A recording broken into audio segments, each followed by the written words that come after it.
the being better.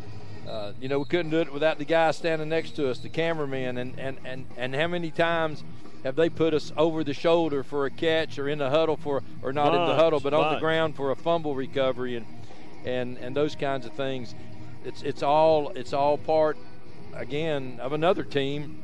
Well, the prime example is the catch this year with Harriman and Kingston. That wound up being on ESPN. Right. So that's that's I hope what folks in our viewing area have come to realize is that I stopped by the co-op today and had some guys asking me, where are you going to be tonight? And people tend to say, nobody watches, but yet everybody asks questions. Oh, about they watch. Just ask some of my family members, and they'll tell you, because they get sick of being asked, "Where's your dad at tonight? What game's he doing?" Well, I think more than that, they're more concerned about whether you're on your medication or not. Because I didn't take any tonight. A lot of folks, when they see you, they're almost afraid to say anything. They don't know if you're on or off. So I didn't take any tonight. Well then it's going to be a Friday night scoreboard show. Will be a good time to call tonight because it'll be wide open. Yeah, there's some big games tonight in the area tonight. Powell, Oak Ridge, and I mean that's leading up to a region championship game next week. Got to win it tonight. Was Coach Gaddis looking at the Fulton West game last night? Oh, I'm sure he was with real interest. And I picked him to win by 20 the other night, and the paper had him by 21. Wow. Is Coalfield School first grader Miss Caroline Stubbs. Oh, can you see by the dawn's early light what so proudly we hailed at the twilight's last gleaming, whose broad stripes and bright stars through the perilous fight o'er the ramparts we watched were so gallantly streaming, and the rockets spread glare, the bombs bursting in air gave proof through the night that our flag was still there. Oh, who saved us that star-spangled banner yet wave o'er the land of the free and the home of the brave.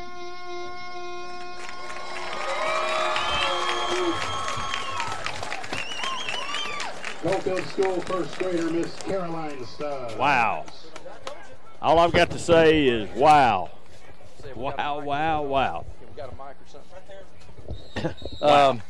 Wow. That was, I tell you what, that was great. That was the wow factor. That was the wow factor. And right here is the young lady. What is your name? Hamburgers, hot dogs. What is your name? Soft drinks are all available. And you're in the first grade? My gosh. How long have you been singing? And includes Harlan-Wall Stadium. Electronic cigarettes This is and maybe my vaporizers first are year. also Your first prohibited. year? First year. Yes, You know what? cooperation in ensuring a You're in the smoke-free first grade and can sing the national anthem. And this guy, I'm not sure he even knows it. I might not, but I sure couldn't sing it like that. Wow, what a job you did. Provided by the Morgan County Ambulance Service. And do you sing the national anthem a lot? To take this opportunity Well, you need to. That was awesome. That might be one of our best renditions. And smile real big, folks. I want you. That's not a bad job with missing your front teeth there, is it? Huh? You Well, I did a just good want you to job. know what a honey. job you did. Good job. Outstanding job. Outstanding. Where do you go to school? Coalfield. Coalfield. Coalfield. Okay. Well, great job, gal. That was great. Appreciate you. All right. Well, that was a treat.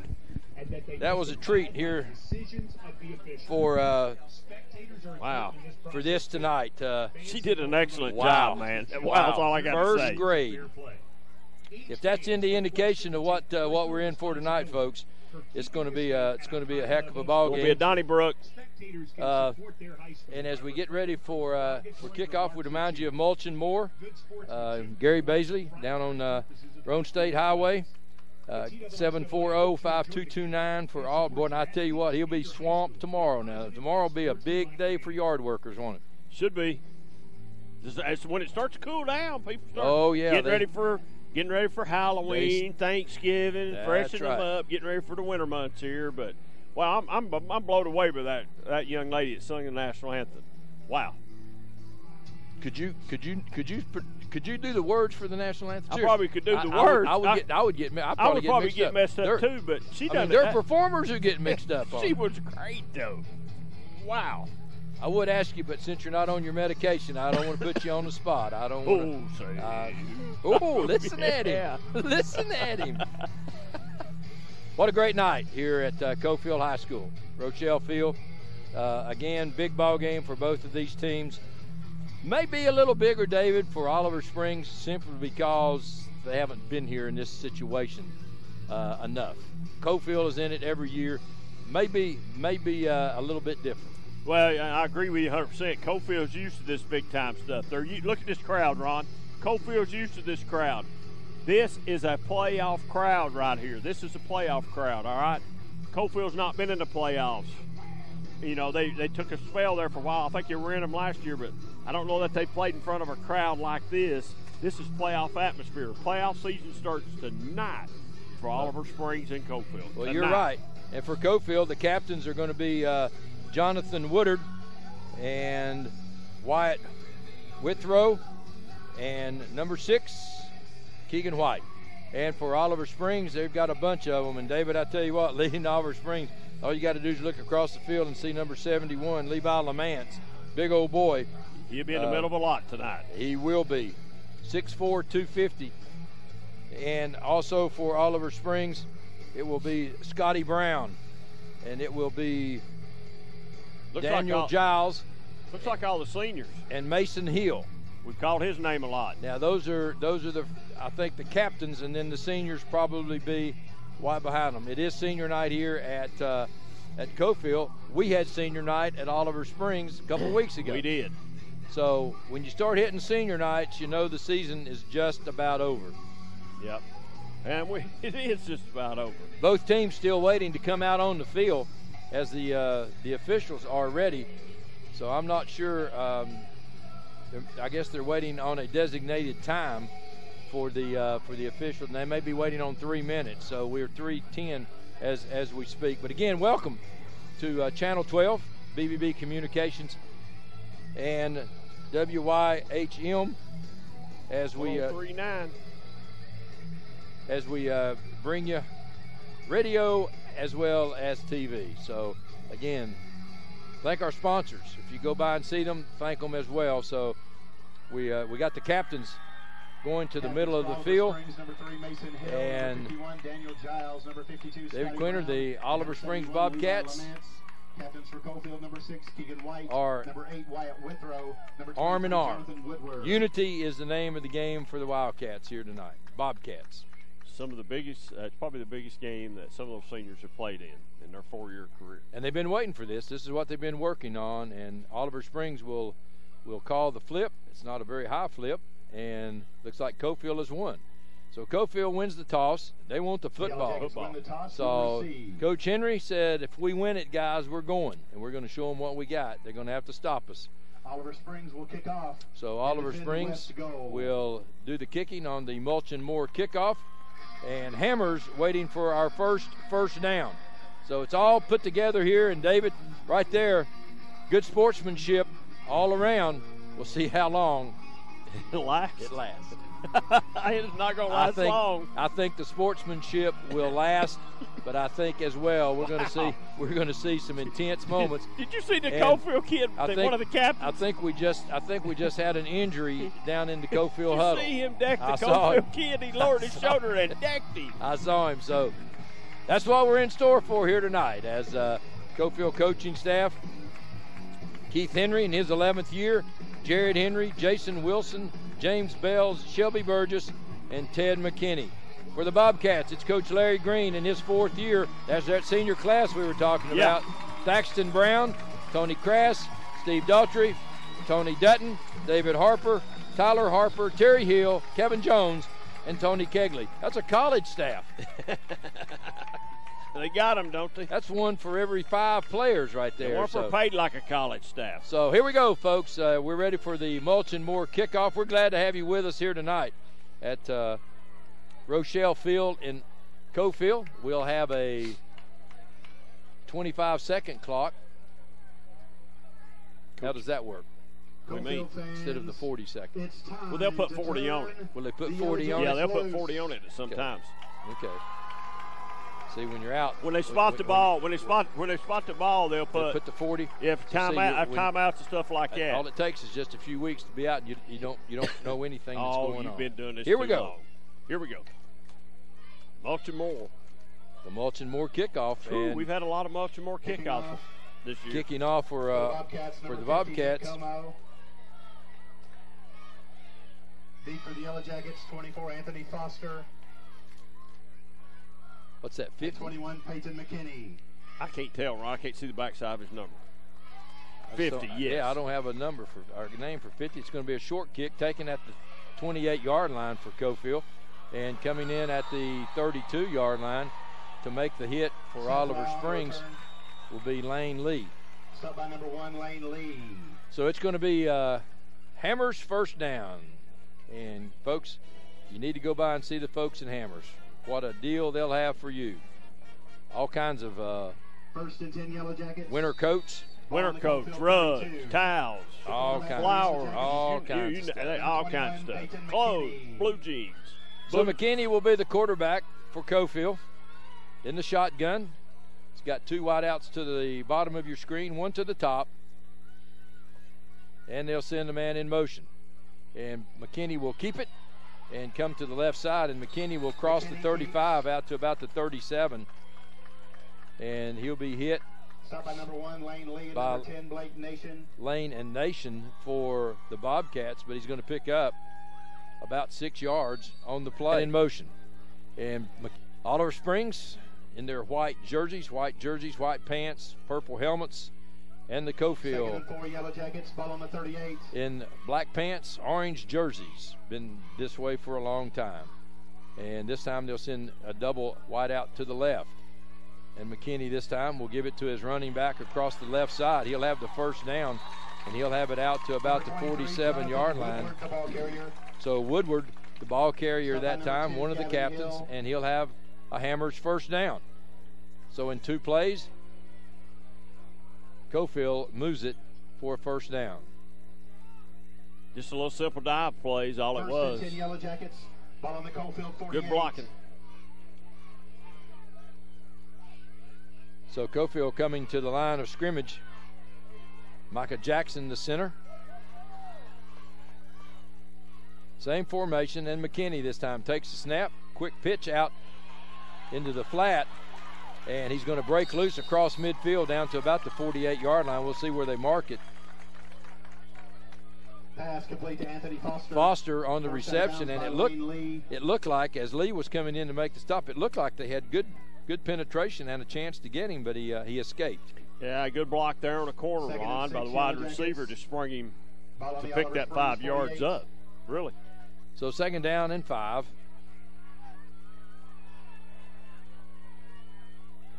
For Coalfield. The Yellow Jackets' first possession here tonight. And a flag and maybe a flinch. Maybe offsides right here. Yeah, offsides on the defense. So 10:29 left in the first quarter. We get our first flag, and it's against Oliver Springs offense. 71 and 10. And I tell you what, if we have any sideline warnings on Coalfield, they'll have to move over the fence because they're already back on the fence. So Coach Henry making sure that we don't get any warnings here. So McKinney back to the huddle for the Yellow Jackets. They'll send Jones out wide to the left. Foster in the slot, and McKinney, ball on. Oh, what a lick McKinney took as he gets it out to the 36-yard line. Number 52. It'll be another first down, but we heard the pop way up here as Scotty Brown lowered the pads right there. Wow, what a hit. First and 10 Yellow Jackets. And the ball was a little high that time, so yeah, McKinney's going to have to take care of the football. Another Hammers first down for the Yellow Jackets. Ball now at Oliver Springs 36-yard line. Again, they come out spread, 2 to the right, 1 to the left, and they'll give it again on the handoff, and it'll come to the right side, and Oliver Springs does a nice job of going it out. So Lau on the carry, and Hill and Nation again on the stop for Oliver Springs. Maybe a yard, if that. And Lau, one of the better running backs, so we'll be calling his name a bunch. 9:35 with the clock stopped, first quarter. If you're listening on WYHM, we welcome you. So Woodard, the running back again for Coalfield. And McKinney on the fake. McKinney tries to get up. He cuts it up. He'll get to about the 34-yard line. But once again, for Oliver Springs is Lee. And that's about 4 tackles, David, in this first possession for Lee. It is. And that time McKinney held it in and then pulled it out to try to come the other way.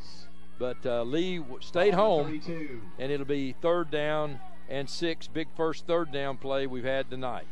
Looks like Coalfield so far has just been content to run the ball. And that's all they've done, but it looks that way. So again, Woodard, the running back. Coalfield spreads it. McKinney back to throw. He's going to the left side, and now he's going to be flushed out. Now he's going to throw it down the field, and it's complete. And a touchdown. Wow. And it looked like, David, that Oliver Springs was in position, but the ball was just over the head of the defensive man. Right. So touchdown, McKinney and Coalfield. And right here, look, watch this arm strength. I mean, he just slings it. He's not set, and right there, it looks like could have been an interception, I thought. He's rolled out to the left side, and that's actually an awkward throw for a right-handed quarterback. Yeah. So the kick is up. The kick is good, and Coalfield on the first possession takes it the distance. We'll be right back.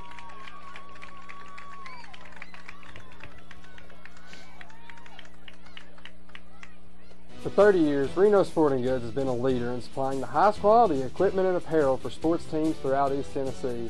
Athletes, fans, and coaches alike rely on the knowledge and experience that only Reno's can provide. For the best in team sports, shop Reno Sporting Goods.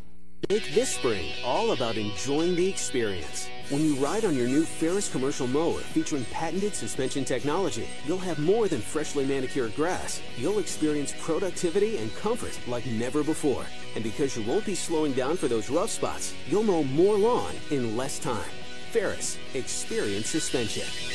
Your local Ferris dealer is S.L. Bowman & Sons, 524 North Front Street in Rockwood. Call 865-354-0600. Another Mulch and Moore kickoff as Spear gets ready to kick off for, that's Whitrow. Thought it was 9, it's 8 for Coalfield. Hill is deep for the Bobcats. It's going to be taken, though, at the 20, fumbled it. He picks it up and will get it out to about the 26-yard line. Number 10, Blake Nation on the return. So Nation on the return. He'll have to go out for a play. His helmet comes off. So it'll be a Hammers 1st and 10 for Oliver Springs as they go to work on their first series offensively now. And for Oliver Springs, First and 10 Bobcats. Blake Kress will come in to the quarterback for the Bobcats, do the quarterback. Blake Kreis. So Kreis is looking, and he's going to take it to the right side, and he will be brought down by a host of Yellow Jackets and lose about a yard. So Kreis that time a little slow developing, David.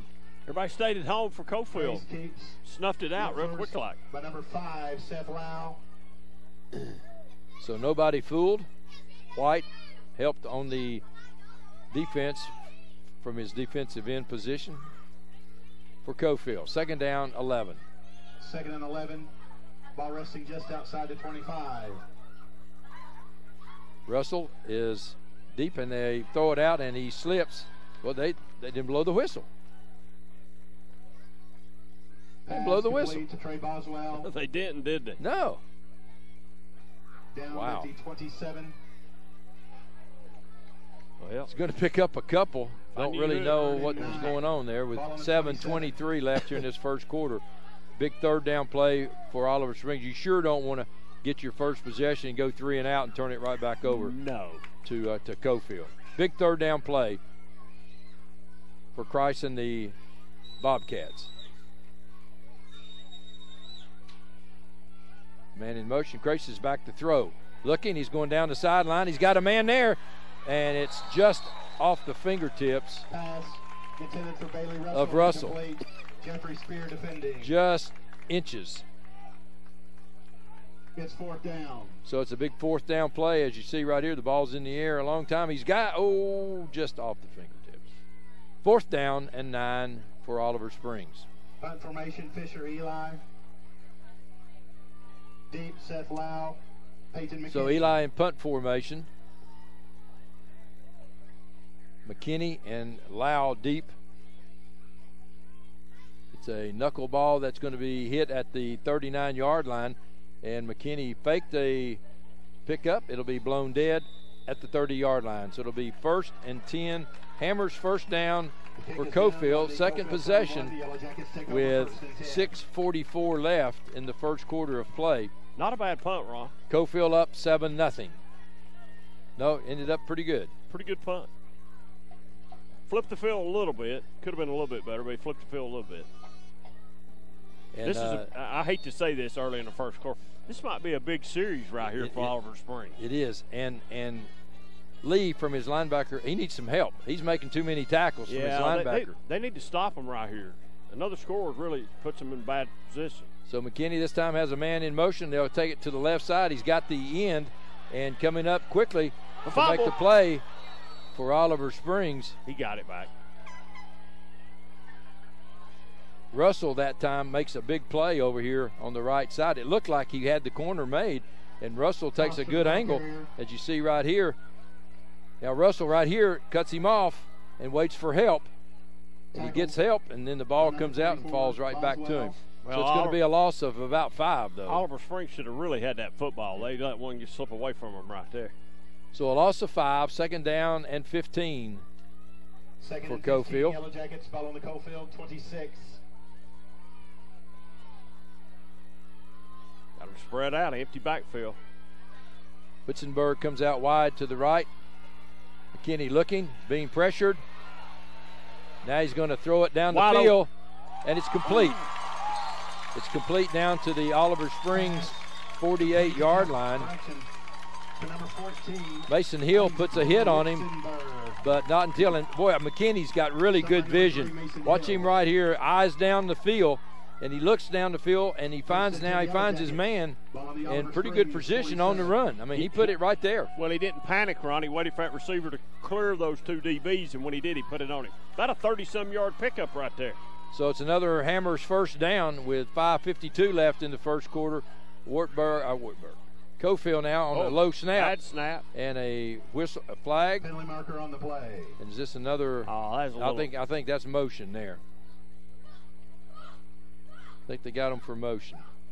Yes, illegal motion. And Coach Henry said, "Hey, that's the way we do things." He just moved it around a little bit. We were going to get set.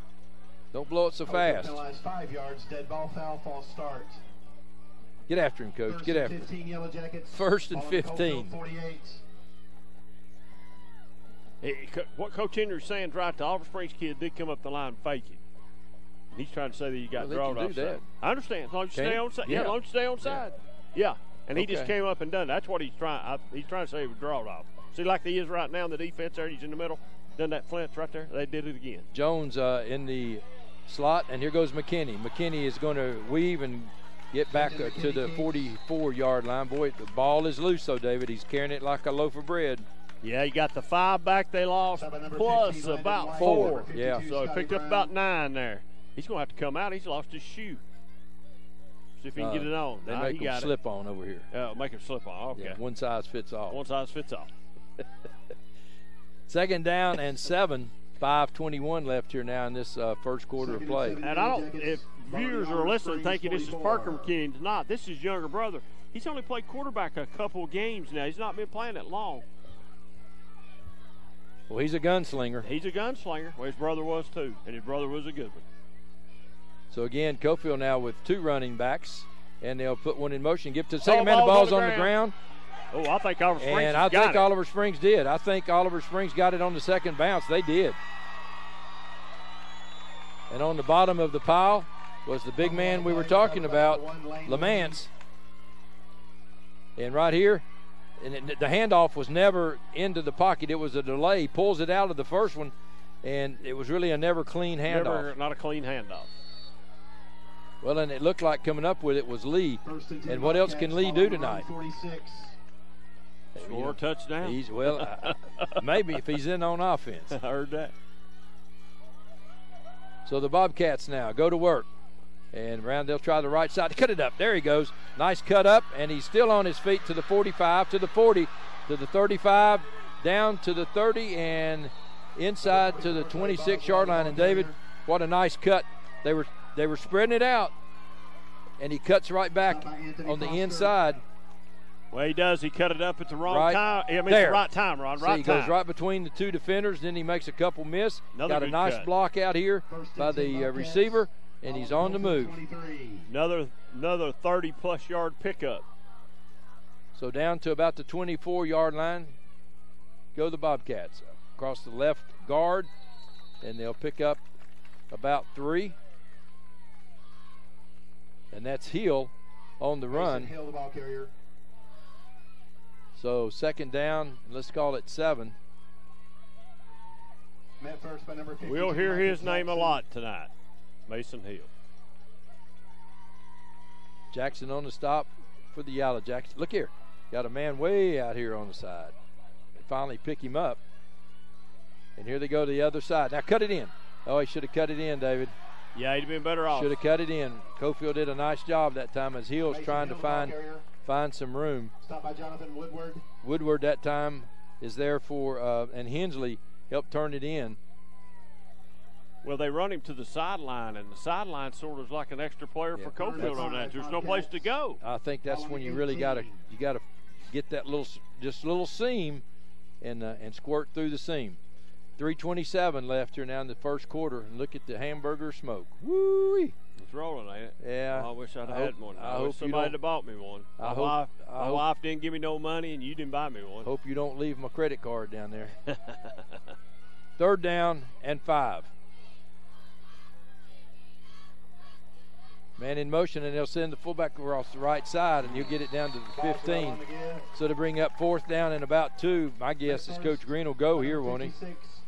I would think so. I don't know about the field goal kicker. I didn't watch any in pregame. Not of them anyway. But Shar comes up to make a nice hit. We're going for it here. So coming into the ball game with the 4th and 2 play for Oliver Springs will be Armstrong. From the 16. So it's going to be a long 3 yards, David. So they'll send Russell wide to the right, Armstrong to the left. In the I formation. Are they going to try to draw him off? No. Quick pitch, tailback. And Hill's going to lower his head and get it into the 10. It'll be a first down for Oliver Springs. And that time, David, it was determination. Yeah, it was. Lamance, the big man, led the way, and Hill was going to not be denied. Good hard run right there. So it's going to be a 1st and 10 as the Bobcats can get a first down at about the 1 yard line, trailing 7-0 with 2 minutes left here in the first quarter of play.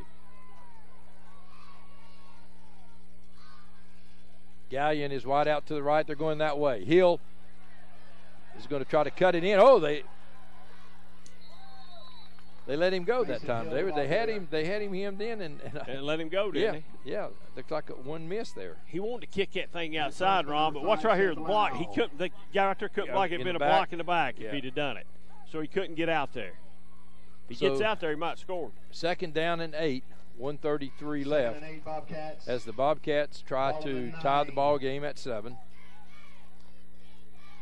And this possession is via a fumble. Recovered. Armstrong comes wide to the left. This time they'll give it to Hill, and Hill will go off the left side, and Hill will have it down to about the 5 yard line. So that's going to bring up another 3rd down. Brandon White, the ball carrier. 3rd down and about 4. Stop by number 55, Dylan Stewart. A long 4. 3rd and a long 4. So I'm assuming again, David, you're looking at 2 down territory. What you want to do here is pick up at least half of it, isn't it? I would think so. Clock's running. 44 seconds left in the first quarter. No problem with the time. 3rd and 4. Bobcats trail 7-0 as Coalfield scores on their first possession. Bobcats trying to answer. Man in motion and up the middle, and he's going to be about a half a yard short of a first down. Yeah, he's a little short. Stop by Seth Lau and Micah Jackson. So Boswell that time picks up. What, a long 1 yard. That is a yard. That is a long one. Long yard. That's what it is. So the end of the first quarter of play will allow Coach Green a free period to talk this over with. 4th and 1. Be right back. The Harriman Utility Board provides electric, gas, water, and sewer services for the city of Harriman, as well as most of Roane and Morgan counties. Recent major projects include an upgrade of our 161 kilovolt electric substation. Another ongoing project is the rehabilitation of an antiquated sewer system, including an upgrade of our wastewater treatment plant. These projects will improve the quality and reliability of these services and meet state and federal requirements. For more information, visit our website at hub-tn.com or call us at 865-882-3242. Planning a funeral can be difficult at best, but it can be a lot easier if you work with people who care. That's Davis Funeral Home in Harriman and Wartburg. Davis Funeral Home gives attention to every detail, ensuring your loved ones will be remembered with honor and integrity. Davis Funeral Home works very hard to give you the most professional service possible. Davis Funeral Homes, Morgan Avenue in Harriman and Old Mill Road in Wartburg. Davis Funeral Homes, people who care.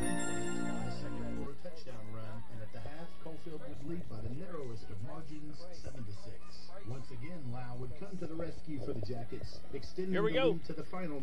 Well, we're getting ready for second quarter action, and David, it's everything we thought it would be.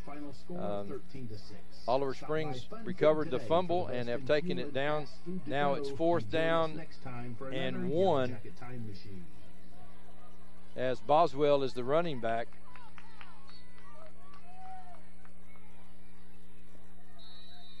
And timeout, Bobcats. Well, Bobcats take a timeout now after a timeout. So first one of the half. And we'll tell you about another fine sponsor tonight, Harvey's Furniture. 2 names in Oliver Springs you can trust, Harvey's Furniture and Jameson Bedding.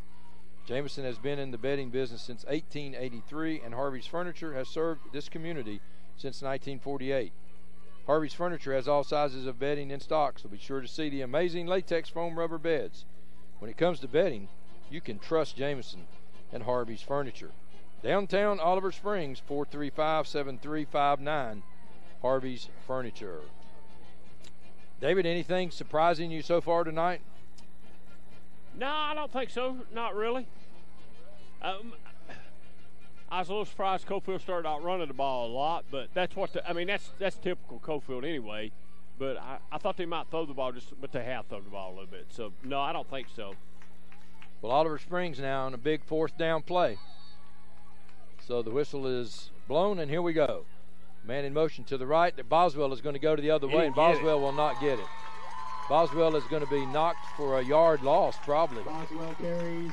He's back to almost the 5-yard line. So Coalfield holds on downs, 55, and with a 7-0 lead, they will take over again. The ball at their own 4-yard line. And David, I was a little surprised then that you might not have put a little motion in the thing there, rather than just relying on one specific option. I thought you might have thrown the ball right there myself, but it's 1st and 10 now for Coalfield.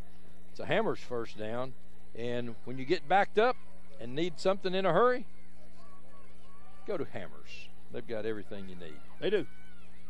McKinney now under center, and he'll give it off around the right guard and getting it up about the 8-yard line. Foster, the ball carrier for Coalfield, and they just hand it off. And look at the push. Number 1, Lane Lee. They get a good push. He keeps his feet moving, and he's going to take it out to about the 9. So 2nd down and 5 as we start second half action. Good pickup. 2nd and 4, Yellow Jackets. Ball on their own 9. So Coalfield to the line of scrimmage. They'll line up in the I formation. McKinney under center. And this time the fullback will get it, and the fullback will cross the 10 out to about the 11. So to bring up 3rd down and about 3 for Coalfield. Stop by Bailey Russell. Russell on the stop for Oliver Springs. See a little skirmishes going on here and there, a little friendly pats. Sort of shocking, isn't it? Yeah, yeah. So a big 3rd down and 4 now for Coalfield on their own 11-yard line. Well, 10-yard line. So McKinney this time again, power eye, and McKinney goes down. He goes down. No, he didn't. He comes back up. Wow. He comes back up and throws it. I thought he went down. Hill makes the stop. I thought he had tripped. Pass. That's playing play. So let's see what happens here. If we can tell right there. I think he did trip. I think he comes out and and again, look at that slingshot arm he's got there. I mean, he's off balance. He just slings it. Jumped up there and throwed it. Ball on the Coalfield 23. You sure you think he really tripped? Well, I think he did. I thought he might have been playing. Either way, it's a pretty good play. Big 1st down for Coalfield, though, as they'll maintain possession now. 10:32 left in the first half, leading 7-0. Wissenberg comes out wide to the left, and another flag. David, I think all of our flags have been thrown by the same official. I agree with you. I mean, not that there's anything offsides. That's the 2nd offsides for Oliver Springs. I'm just saying everything's happening to his side. Now he's got both sides of the line for defensive line for offsides. So now it's going to be 1st and 5. 1st and 5, Yellow Jackets. For the Yellow Jackets. Coalfield 28. Let them play. Foster, the running back. And this time they'll give it to Foster, and Foster spins. And when he spins, it gets from about the 29 down to the 31. So helped himself out a little, even more so than he would have gotten. 2nd and 2, Yellow Jackets. 10-16 with 2nd down 31. And about 3. Boy, you can do about whatever you want to on 2nd and 3. You sure can't can. You? That's a great yardage to be able to throw the ball, run the ball, do whatever you want. So Coalfield now comes to the line of scrimmage.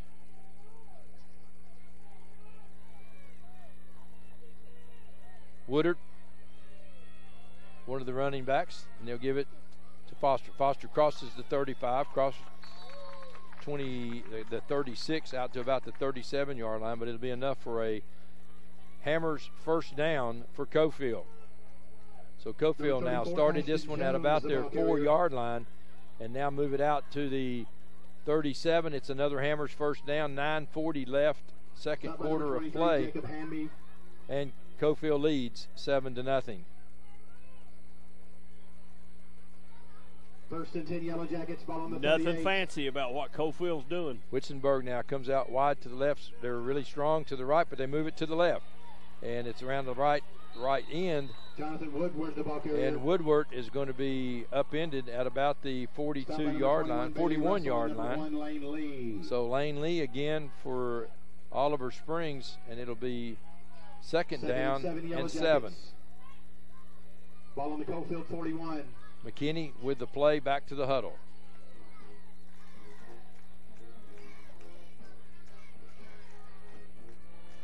Just some pair football, Ron. Just it really is. Football. Woodard and Foster, the running backs. McKinney under center. So they're quick pitch and coming across the 40 out to about the 43 is Jones. And it'll be second down and 7 again. Tackled by number 54, Brady Webb. Third and 6.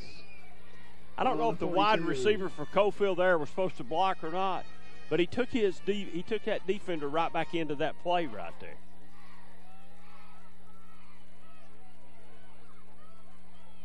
So Jones comes into the ball game. Foster comes out. So it'll be Jones. They better hurry. And Woodard. And they're going to call timeout. Coalfield clock was going down. Timeout, Yellow Jackets. So that's their first timeout of the first half. Coalfield will take a timeout. 7:52 left in the first half. Coalfield up 7-0. We'll be right back. 1952. That's the year Hammers opened the first store in East Tennessee. Now there are 5 stores, and there's always something new.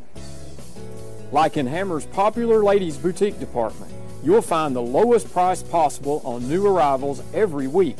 Find similar deals in the men's department and the expanded rug department. Plus, special purchases always offer surprise savings. You never know what you'll find next at Hammers.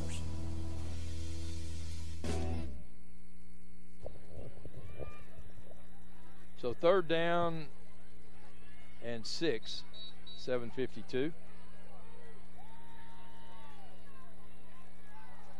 Aston Jones, you see him limping a little bit, and I was told this is his first game back after a broken ankle. So it looks like he's got a brace or something on that leg now that we look at it. Third and 6, Yellow Jackets. Third and 6 for the Yellow Jackets. McKinney again, quick pitch to Jones. Jones is going to throw it. He's going to throw it back to McKinney, and that's going to be pass interference. The kid never looked. He never turned around, David. Intended for Peyton McKinney, incomplete. He had no clue where the football was. Boswell defending. Huh? This official on this side over here. He had no clue. The defender had no clue. Look right here. He doesn't have a clue where the football is. And he's just running in front of him. Wow. I'm telling you, this official on this side is really lost. Fourth down and 6. McKinney now. That was a neat call, though. That was a nice call. He's really lost. So McKinney in punt formation gets the kickoff. It's a nice kick. It'll be taken by Hill at the 27. Hill tries to get to the corner. He does. Watch his He's block. to the 40, to the 45. Hill spins, and Hill will have it, and there's the flag. That flag was late. Mason Hill on the return. Yeah, and let's see what it is here. That wasn't a block. That wasn't a block in the back. That was straight on. If that's the call. If that's the call. That was a late flag, though. You're right about that. But let's see what it says. Oak Ridge 7, Powell 7, into 1. So the referee will give us a personal foul. Crack. So the that wasn't a crackback block, though. I don't think that's a crackback block. Replay for Chuck Fleischman for Congress. Block's coming up. I don't know if we got it in the screen. Block's coming up right there. That's not a crackback block. Well, he didn't hit the ground. That's what it's not a crackback block, no, though. He didn't even go to the ground. It's not a crackback block. Anyway, it's going to be 1st and 10. Hammers first down for Oliver Springs. Instead of midfield, the ball is going to be at about the 27-yard line. That's a huge penalty. Sure. Bobcats trailing 7-0. Hill in motion, and they're going to come back the other way. He's got the 30, 35, 40, and there's another flag down. And he's going to have it down at the 40-yard line. Two flags down. Two flags down. Well, it's got to be holding. So the official waiting for the word. Holding Oliver Springs. Let's see. I didn't realize anybody was even out there in the vicinity. 10 yards holding.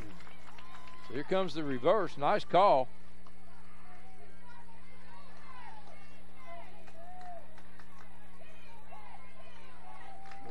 Well, I couldn't see. I didn't see anybody in the vicinity. I don't know.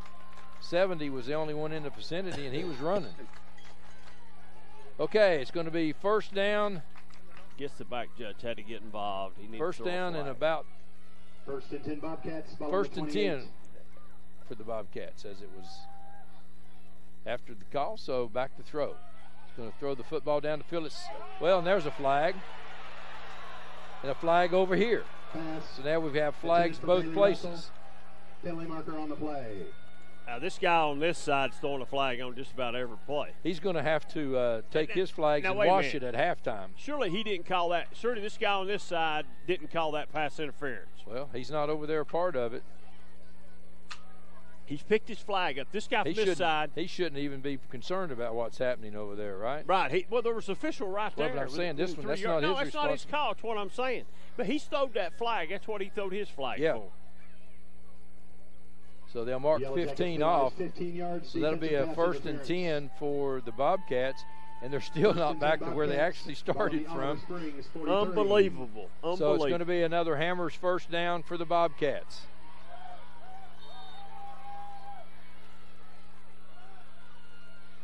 Hill goes in motion, and they'll give it to him on the left side. He tries to make the turn, and the Yellow Jackets are there, swarming. You're just not going to run outside on Coalfield, Ron. You got to get some blockers out there.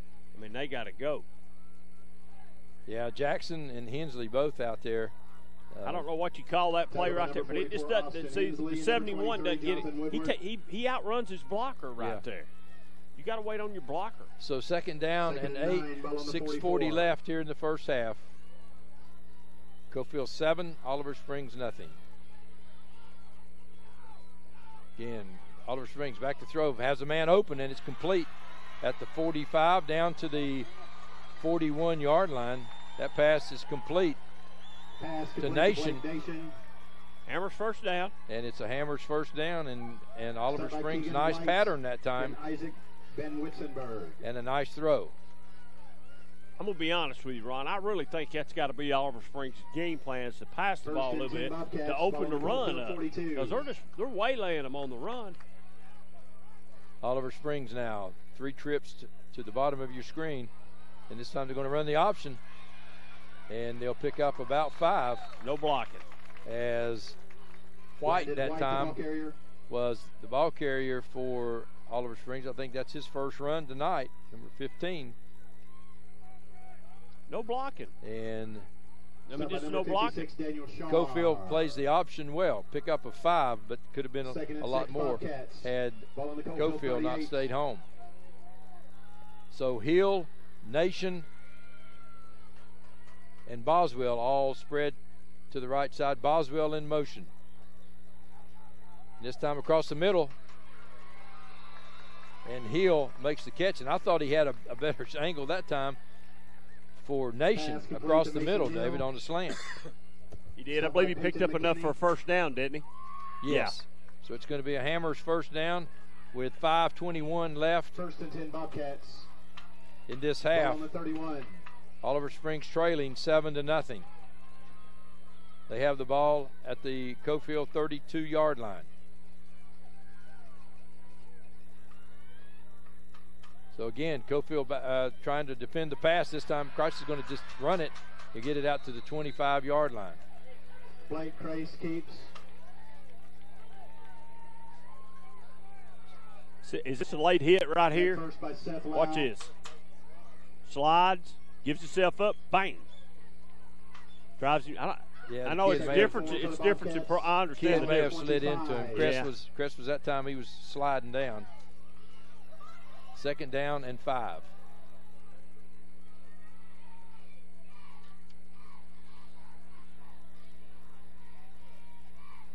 Quick throw out to the left, and Boswell makes the snap catch, and Boswell will have a 1st down. It'll be inside the 20-yard line to see where they mark it. Pass. Wow, he snagged that ball almost off the ground. Look at how low this throw is right here.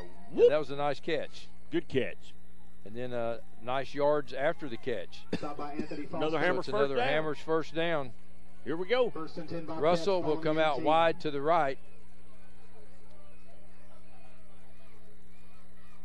And this time on the option, they're going to be thrown for a loss. They better be glad that took That's play. right. He was That's going right. to get rung up right there. Watch this right here, buddy. Watch this. Whoop! It's coming. He was fixing to get it He was fixing to get it. Number 5. Going to lower the wood on him. 2nd and 12. Ball on the 20. Yeah, Seth Lau that time was zeroing in. His GPS had it perfect. Yep, he did. 3:36 left in the 1st half. Coalfield hangs to a 7-0 lead.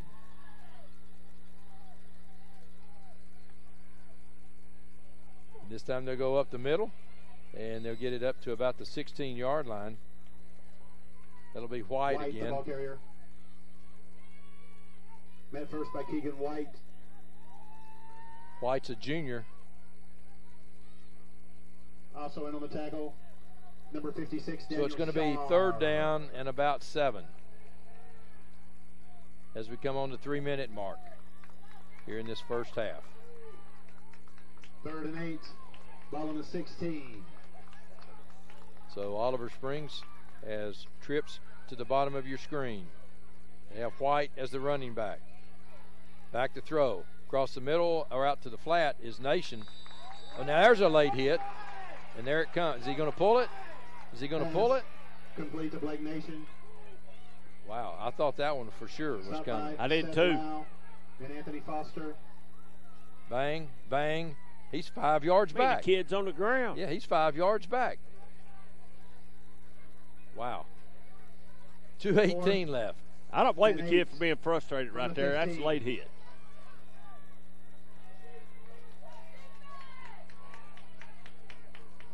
Well, the lead official might look at that one tomorrow and say, he might. 4th down now. 2nd time the Bobcats have had it in the red zone with a 4th down. And they back to throw. Being pursued, and he's down. Grace, sacked, 56. Jackson Daniel and Hensley Shaw. come in with Shar on the stop. And the 2nd time now the Bobcats have failed on 4th down inside the red zone. You can't go to the red zone and not score. Well, David, and the thing about that was you had a chance to put points on the board. You get it back the 2nd half. That's right. 10 Yellow Jackets. Ball on their own. So it's a Hammers 1st down for Coalfield. So they're going to go now back to the straight shotgun, and in the Wildcat that time is Jones. And Jones is going to have it out to about the 28-yard line. So a new look tonight from Coach Henry. Brady Webb. So Jones, it looks like he's having a hard time running until he gets the ball. Until he gets the ball and he goes. But he does. He limps out there and limps off. And when he gets the ball, he takes off. So it looks like we're going to stay in the Wildcat with 1:13 left, and the Yellow Jackets up 7-0. And who's running it here? Is he running it? Yes. Well, he's back now. Let's see. Across the left side, this time out to about the 36-yard line, and that's Jones again. We said we had a fumble. Well, Oliver Springs is saying they got it, but I think the ball was down as Jones comes up from the bottom of the pile.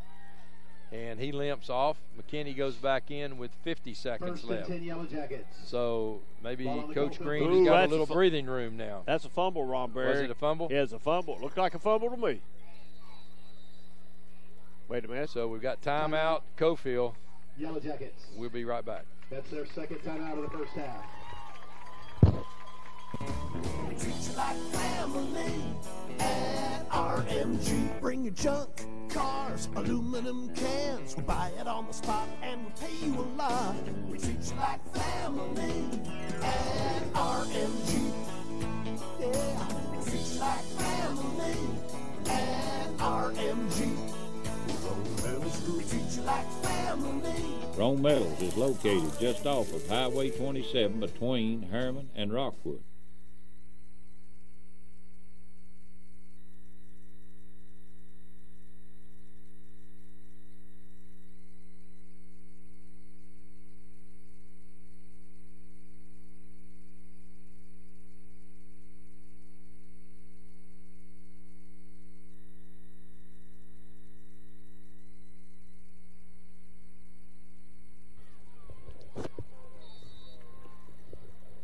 Nothing Coalfield.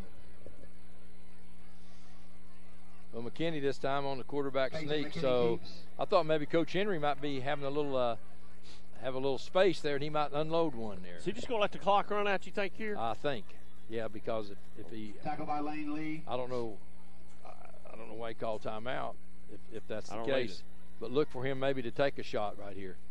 Did I hear this is going to do it. Right did I hear the score right when they said Campbell County 27, Clinton nothing? Is that what they said? I'm not sure. Wow. I didn't hear. All I've got to say is wow if that's a score. So it looks like Coalfield's going to let the clock run out. We'll tell you that at the first half of play, it's Coalfield 7. The end of the first half. Oliver Springs nothing.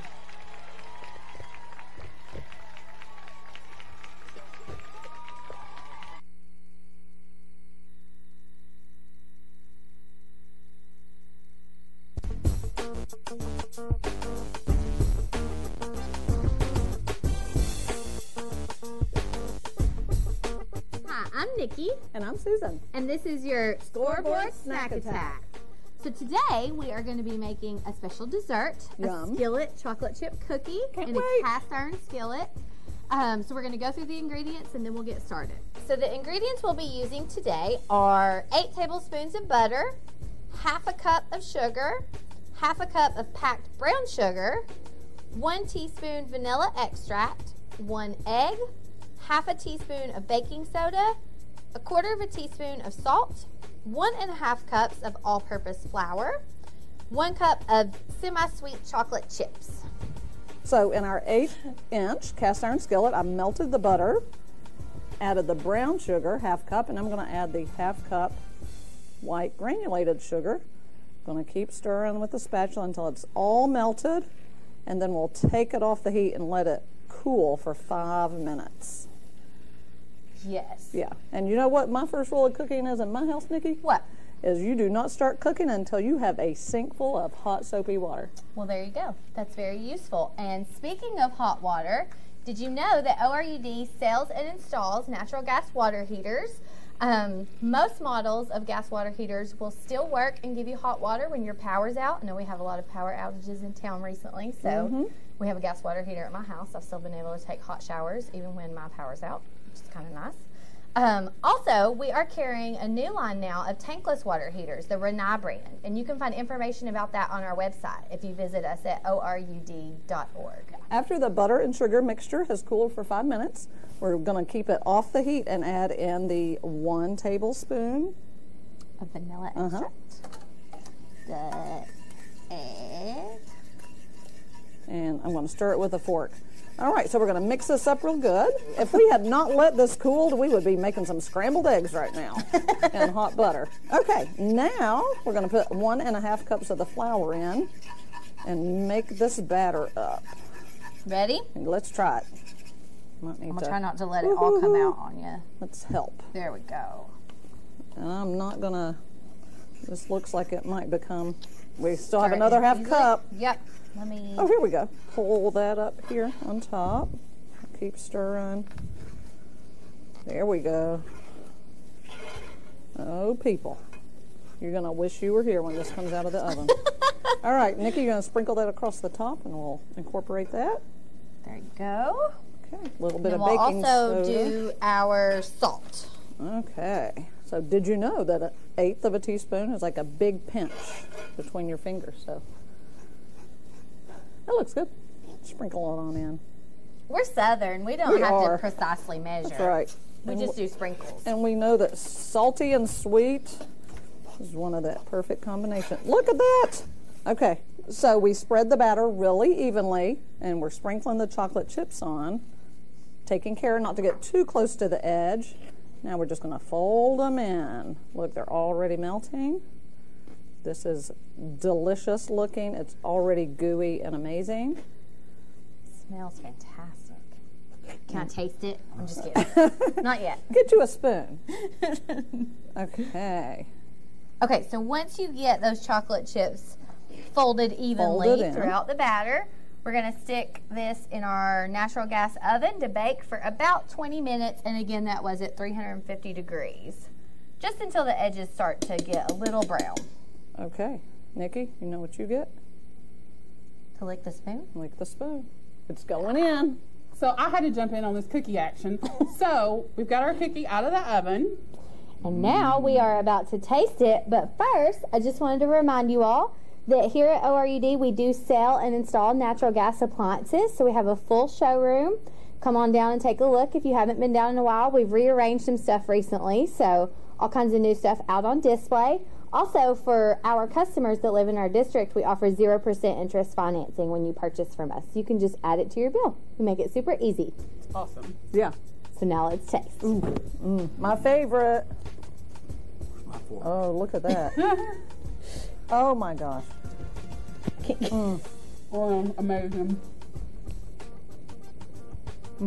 Pregnant people love cookies. Oh, that's so good. So good. I'm Nikki. And I'm Emily. Oh, Nikki won't have to say who I am. And that's Susan. This is Susan, and this has been your Scoreboard Snack Attack.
Love is like the fire, filled with many hopes and desires.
Love is like the sand.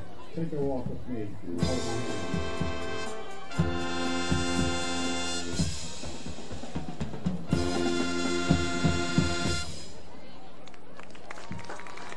Ladies and gentlemen, the Irish Springs High School Bobcat Marching Band.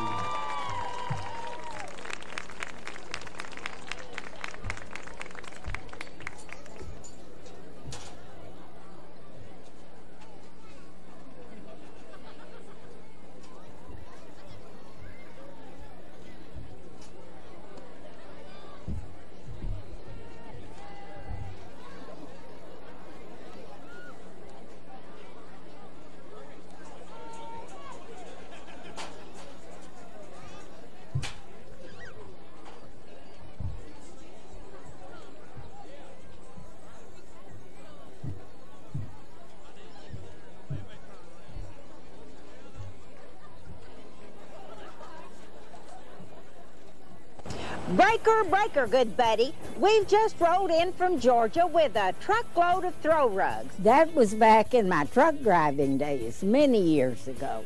Rugs are still rolling in from Georgia every month, featuring Oriental and contemporary area rugs, carpet-style throw rugs, and much more. All rugs are sold at the lowest prices possible. Find your rug at Hammer Stores. Roan Metals Group has been serving East Tennessee for decades. Locally owned and operated with convenient hours of operation, Roan Metals buys all types of scrap metal. Nothing's too big or too small. Still have that clunker sitting around? We've been buying them for years. Roan Metals Group are specialists in industrial scrap. We have what it takes to get any size job done. Roan Metals urges you to recycle responsibly. Scrap with only licensed dealers, a member of the TSRA and the ISRI. Roan Metals Group. Turn that scrap into cash. Evans Mortuary has been serving the needs of families in and around Roane County since 1976. As established members of our hometown community, we understand the security of dealing with people you know you can trust. We build our reputation on this trust. The Evans family appreciates the confidence the community has expressed in us over the years and will constantly strive to earn that favor. Evans Mortuary, 805 North Gateway. Mulch & More in Midtown is your landscaping headquarters. Mulch & More offers mulch, the best topsoil in the area, all types of gravel, sand, pea gravel, either loose or in bags, creek rock, river rock, field stone, mountain mist stone, railroad cross ties, straw bales, fence posts, farm gates, and much more. Mulch & More offers backhoe and dump truck service. And Mulch & More can also demolish a house or building on your property, and they'll haul it off for you. Give Gary a call today at 865-740-5229 for Mulch & More in Midtown. It's time to look closer to home and energize America with fuel made in America. Natural gas is a cleaner, safer, more efficient, and more affordable energy choice. ORUD is your family's comfort provider. Natural gas is the responsible choice for your family, your wallet, and the environment. Gas is a great value, but it is also the best way to cook, heat your water, and warm your home. If you want the best for less, switch your house to natural gas.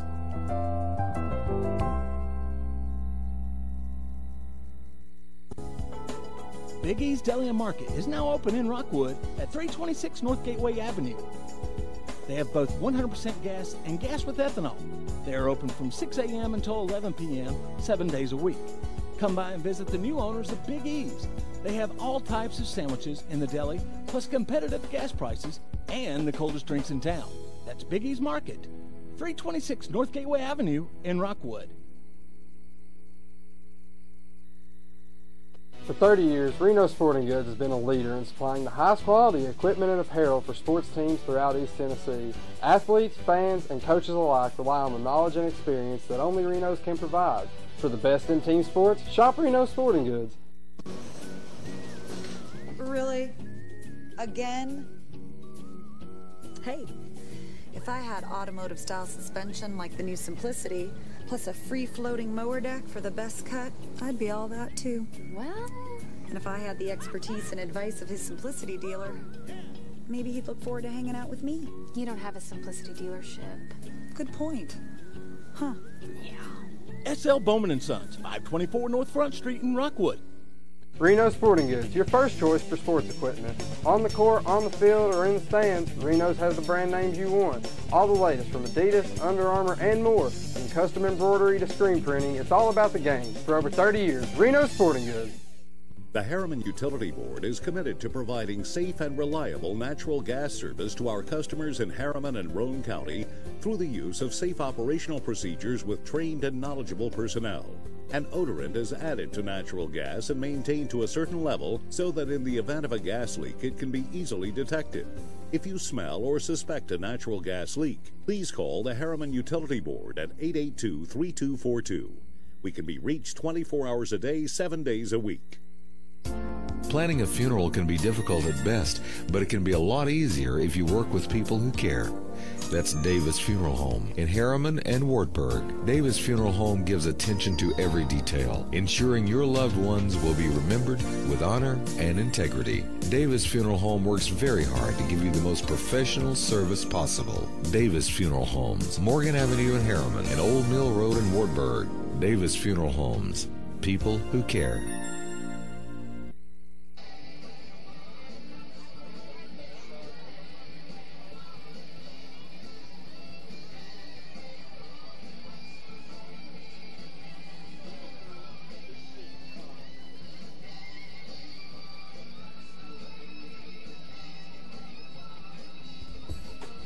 It's time for your natural gas scoreboard snack attack, brought to you by Oak Ridge Utility District.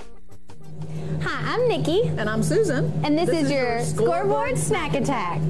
What we have in front of us today are, we've already mixed this one up in the interest of time.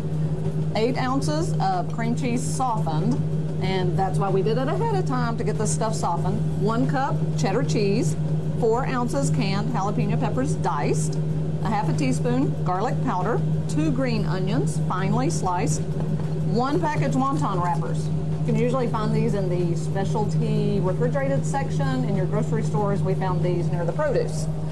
We're also going to use vegetable oil for frying, so we've got that started to heat. And these are fairly simple recipe. It's going to be fun making them together because she's going to scoop and I'm going to wrap. Teamwork. So while we are doing this, I'm going to talk a little bit, my hands are clean, a little bit about ORUD and natural gas. We're heating up some oil over there to cook these with natural gas, but you can also heat your water with natural gas. ORUD has a free water heater program. If you have an electric water heater, we will give you, and you convert to natural gas, we will give you the water heater itself for free. It's a 40-gallon natural vent. And then if you want us to install it, we can have one of our inspectors come out and give you an estimate, which it's free for them to come out and do that. Or if you have a contractor, HVAC person, a plumber who can install it, they just come pick it up from us and agree to have it installed within 90 days. We're using a teaspoon of the filling. Take a little water, brush it around the edges of your wonton. You really don't want your filling to ooze out. So we're going to press on the sides, hold in the corners, and roll. Now we're going to go ahead and see how these do in our oil. Pass them over to Emily. Let's see if yes, it's hot enough. We're going to cook those for 3 minutes until they're brown and crispy. So if you're not cooking with natural gas and you want to be, we can change that for you. If you live in our district and don't have natural gas, you can always give us a call. We give up to so many feet of service line free for each appliance that you install. We try to make it super easy. Give us a call, 483-1377, and we can get you cooking with gas. Great. And now our very favorite part. We've let these cool just a little bit, but they look crunchy. You ready? Ready. Go. Awesome. You can't beat fried food. So good. Yummy. I'm Nikki. I'm Susan. I'm Emily. And this has been your Scoreboard Snack Attack. York, good football team. Oliver Springs trailing 7-0 here at halftime. Rochelle Field and Coalfield. And David, they had some opportunities. They've had 2 times in the red zone on 4th down, couldn't convert. And Coalfield hanging on. They had the 1 turnover. So a lot of football to be played. Well, all you hope, Ron, is that doesn't come back to bite you if you're Oliver Springs. To be there twice and to get nothing, you hope it doesn't hurt you. Well, they'll get the football here to start the second half, and certainly Coach Green and his coaching staff would like nothing more than to see a nice drive here and to put some points on the board. They did put the drives together, and they kept Coalfield off the field, but nothing on the board. Well, you can go 20-20 all night long. They'll let them do that. When they get down here, it gets a little tougher. So they got to score. So again, I was talking to some folks at halftime, David, and got to talking about some of the big games that have played here. And, you know, as Gary Crease was here, you know, and walking the sidelines, there's been some huge football games over the years played right here at Rochelle Field. Well, I talked to some people, too, at halftime, and you know what the big conversation was? There's the man right there. It's the winningest coach in Coalfield. His record was 165-79. Wow. And, you know, the thing about him was it wasn't just that football time. I mean, we played softball games up here in the heat of summer, and he's out here in his shorts and high socks, and he's up here working on this field. I tell this story about Coach Chris all the time, and this is the truth. Every time I saw him, he didn't say, "Hey, David, how you doing? Glad to have you here." He always asked me about my mother, because he worked with my mother in the banking business at one time, and he always asked me about my mother, and that's what I'll remember Coach Chris. Not that he's a good football coach, that too, but just it being a caring person. Well, here we go with the Mulch and Moore kickoff, and that was going out of bounds. And so we will have Oliver Springs taking the football at their own 35-yard line. And it'll be a Hammers first down.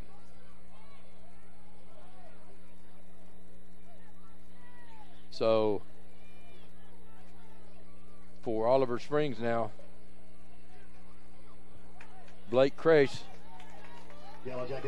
trying to get something going for the Bobcats. 1st and 10 Bobcats, ball on the 35. Hill and Boswell, the running backs, and that's going to be a flag. Well, now they said no. So Boswell's busting in across the right side. He'll get it that close to the 40. How can that not be a flag? I don't know, Ron. Who knows? I mean, if you didn't know anything about officiating at all, David, that's elementary. Look here, that's 101. Who knows? Who knows? Wow. Anyway, 2nd down and 5. 2nd and 5, Bobcats. Unbelievable, folks. Unbelievable. Barnett's out wide to the left. And Boswell this time cuts it up the middle. Boswell with running room across the 40, 45, 50, and will be down at the 46-yard line. So Boswell finds a little seam. And, David, that's what we've talked about. You just got to find that little seam. It's not going to be a big hole tonight. Nope. And he did really well right there. Trips over his own man. So he moves it all the way down to the 46-yard line of Coalfield. And I'm sure that Coach Green has challenged his football team to come out in this opening drive and put some points on the board.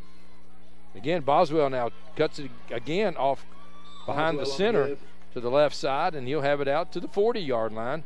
Another pickup of 6. Anthony Foster. And, David, that's about as crisp with the running game as we've seen tonight for the Bobcats. Yeah, it looks like that Oliver Springs just went in at halftime and made some adjustments on the offensive side of the football. And that's working out. Pair football. Blake Nation is the big tight end now for Oliver Springs. Let's see if they use him any in the passing thing here. They're just going to stay with Boswell. And Boswell again straight up the middle to the 30, down to the 25, to the 20. And Boswell has a man to beat. And he will get it down to about where they're going to mark it at, about the 15-yard line. And Boswell just has come out here in the second half and picked up big chunks of yardage. And you'll see right here, look at the offensive line, David. They have really made some holes here for Boswell. Nice cutback right there for Boswell. And McKinney makes the tackle for Coalfield, but not until he has another Hammers first down. A little chippy there at the end also. So the Cats, again, they're going to stay. This time they'll give it to White, and White will be met at the line of scrimmage. Inside the 20, it gets tougher. So they're giving Boswell a little breathing room, and looks like on the bottom on the steps, Hensley and Jackson for Coalfield. Number 52, Micah Jackson. So 9:46 left, third quarter of play. Bobcats still trail 7-0. On the move again. Get it inside the red zone for the third time here this evening. No points. And this time now they're going to Hill, and Hill's off the left guard, and Hill takes it down to about the 10-yard line. Mason Hill, the ball carrier. So to bring up third down and about 5. And as you mentioned, David, real estate gets a little more it gets a little more expensive down here. It sure does. A little tougher. So let's call it 6. Third down and 6 for the Bobcats. So they get set, and this time again along the right side, and there the Yellow Jackets come in and swarm again. Boswell on the give. So Boswell that time. 6 of them. And it seems like, David, when you start going east and west, it's tougher to go than straight north and south. Micah Jackson, Keegan White. Again, Jackson and White make the stop for all the orange shirts around him. 8:36 now left in the third quarter. Fourth and 6, Ron. Fourth and 6. So the third time tonight that the Yellow Jackets. And David, I thought on that third down play with as much running might have been a good time to fake it and throw it out in the flat. I agree. Big fourth down play now for the Cats. It's going to be a flag. And let's see what he's got. He's got illegal motion, but wow. You know, 4th and 6 is tough. 4th and 11 is tougher. 5 yards, dead ball foul, false start. And this official on this side has really thrown the flags tonight. I'm not saying they're not justified, but, man, he's throwed them. I'm not sure his laundry got dry. I think he had to wash it at halftime. It was grass stained. He'd thrown it so much. And he's missed a few, too. But 7:58 now in the third quarter, and the Bobcats right here. Come up 4th and 11. Huge. Yeah, it's huge. They got to get to just inside the 5-yard line. Got to throw the ball. So here it goes, back to throw. They're throwing it down into the end zone. Touchdown. It's caught. Was he in? Was he in? No, wait, yes. There's the call. Okay. Touchdown, Oliver Springs. And unlike college, it's not reviewable. Hill on the reception. Pass complete to Mason Hill for the Oliver Springs touchdown. Let's see if we got a replay here. So the throw, the catch. I believe he got 2 feet down even.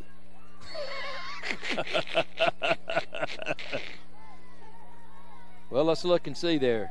1, 2. He got 2 feet down. So make a catch. with 7:46 left, Bobcats will go for 2. They've struggled kicking the football, and this time on a double reverse. And is he going to get in? Yes. Ooh. Yes, right at the pylon. Right at the pylon. Boy, and it was close. He took a cameraman out over there. So Mason Hill gets it in, and just like that, the Bobcats are up 8-7. 2-point conversion try is good.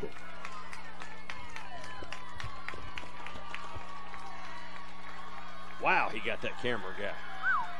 He was running out of real estate, wasn't he? He sure was.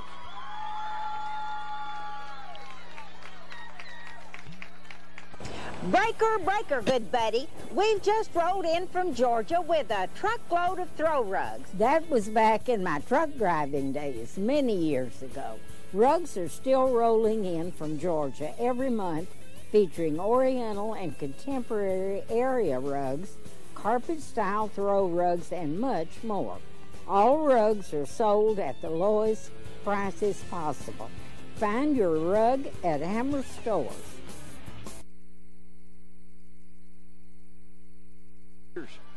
Nick Como to kick off. Well, for the Bobcats. it's the Mulch and Moore kickoff, and what a nice one this one is because the Bobcats have gotten some points off of it.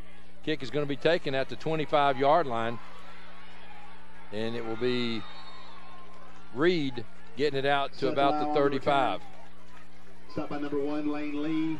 They not only did Blake Craze get the first down, he got the touchdown on that 4th down play. Yes. 1st and 10 Yellow Jackets, ball on their own 35. So it's a Hammers first down for Coalfield. And there goes Jones. And again, we'll tell you, Jones isn't limping because of an injury tonight, and he's just coming off of surgery. So now it looks like Jones is going to go back into that Wildcat formation.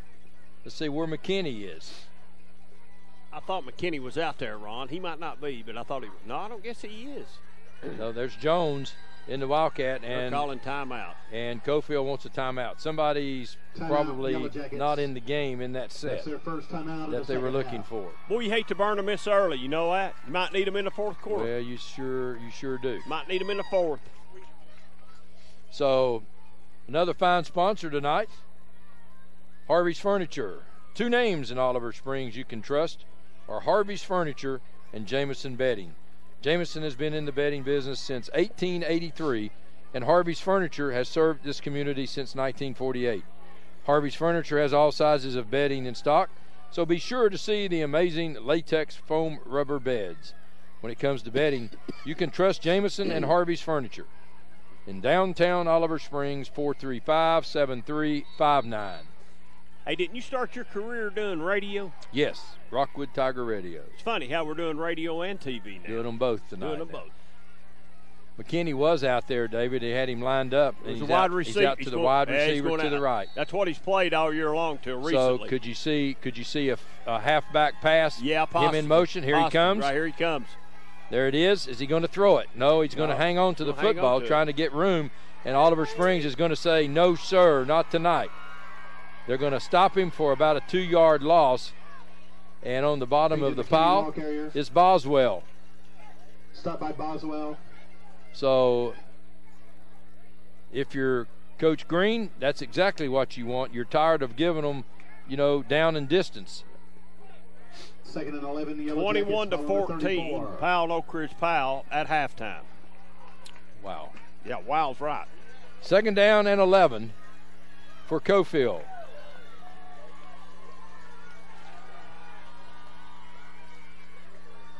McKinney now back at quarterback, and he'll give off the right side. Ooh. I'll tell you what, he gets hit, and he gets hit hard right there. And he's coming up limping. And that's Woodard, and Woodard's carried the mail for him a lot tonight. They can't afford to lose him. And he's limping now. Met first by Boswell. So Boswell on another stop, and with Jones already limping, this could be big. And a penalty marker on the play, illegal procedure. That even puts more. So he gets injured on a dead ball. Yeah, on a dead ball. Looks like it's a knee, maybe. That's a double wow.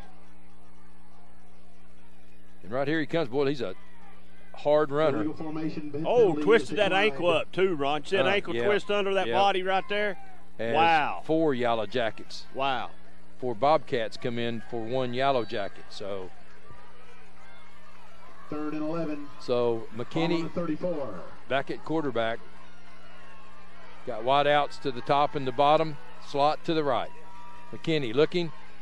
He's going to be pursued. He's going to run out of room. And he throws the football, but they're going to say he was down. They blew the whistle, said he was out of bounds. And now the officials, look at the official looking. What's he looking for? What's he looking for? He blew the whistle. I heard it, didn't you? Yeah, I did too. As McKinney was coming out of bounds, he throws the football. He said, I didn't know. Uh-oh.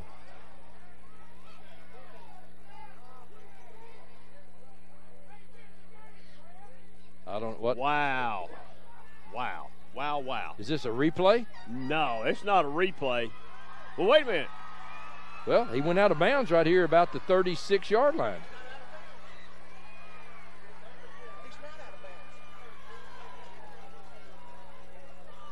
No, this is for they just call it an incomplete pass. Yeah, it's just they're getting it. It's replay. I've never seen this in high school football.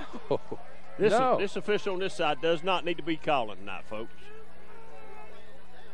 I'm sorry. But he plainly blew the whistle right here as McKinney. He thought McKinney was going out of bounds, I guess. Yeah, well, he should have let him go out of bounds and then call it.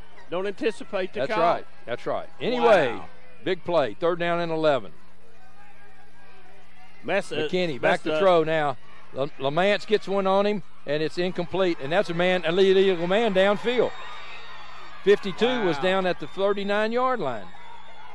Huh? I don't know if they have decked. They decked McKinney back there, and I thought it was roughing the passer, but I guess.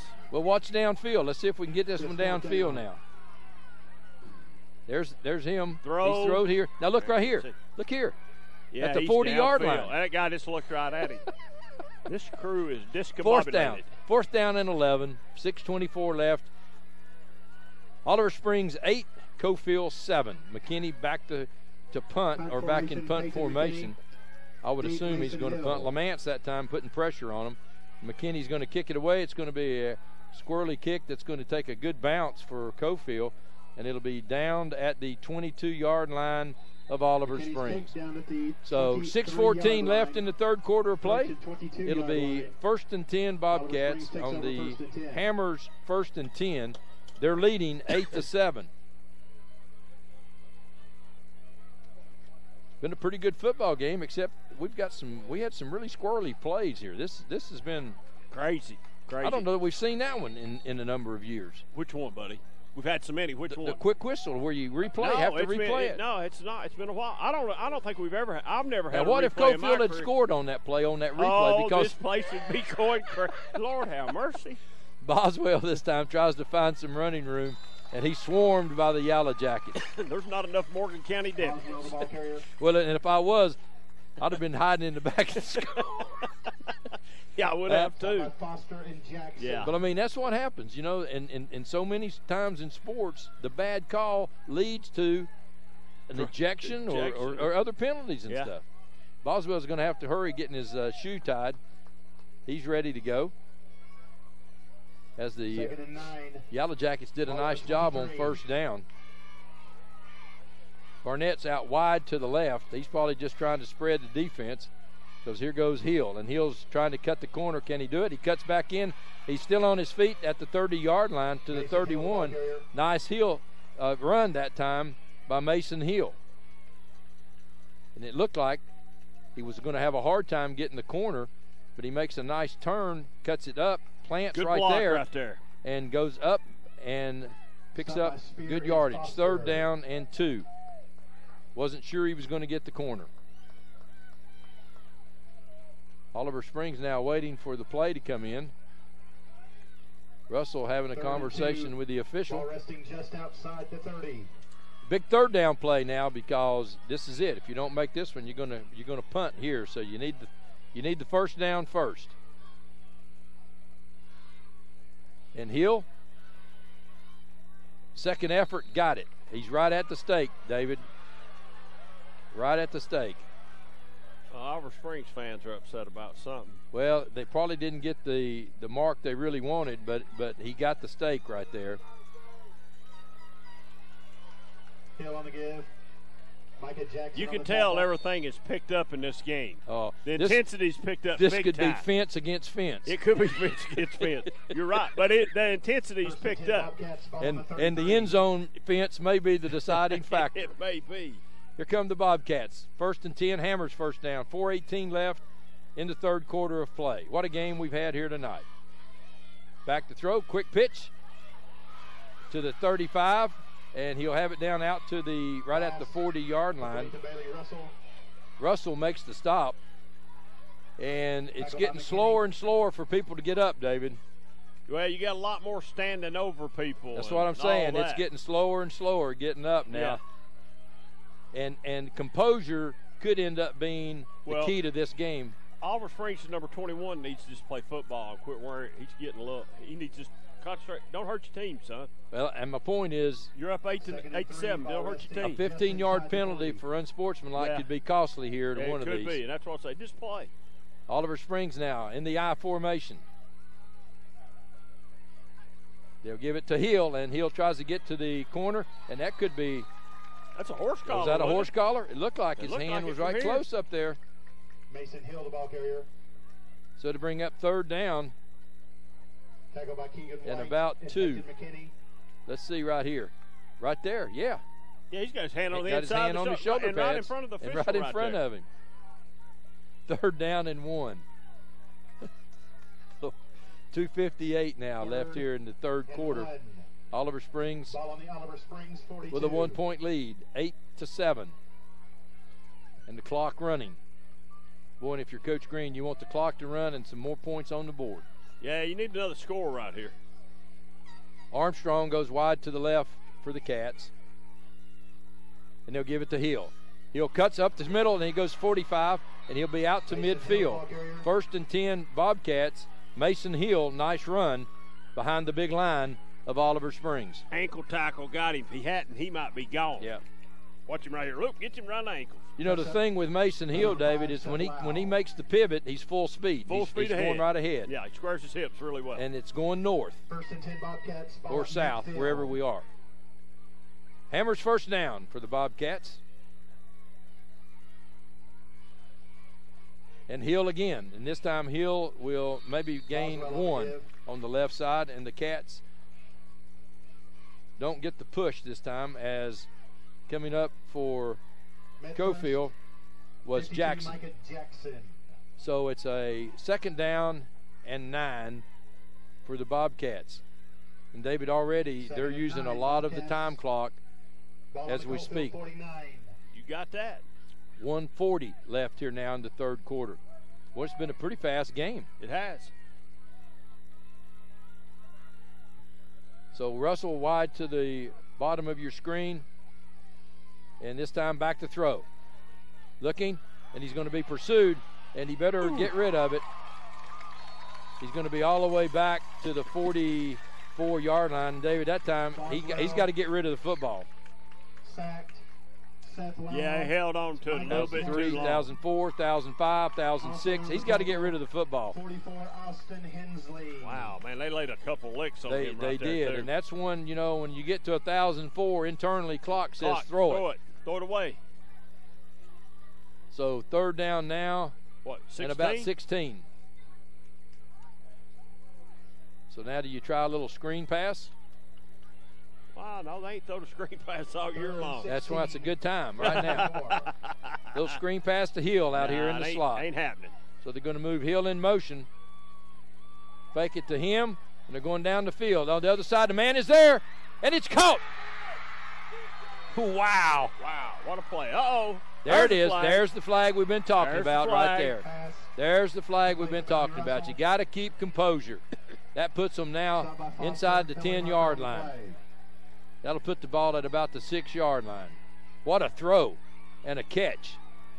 Wow. And there it is. And that's one of the times that the official has done what they got to do. They got to make sure they keep control of the game. That's a good call right there. I ain't got no complaints about that call. So one play puts the Bobcats, and what they tried to do that time was they cleared out. They brought Hill in motion, brought a man across the middle, and left him straight down the sideline. What's that put the ball on, about the 6 or 7? Yeah, 6 or 7. So it's another 1st and goal for the Bobcats.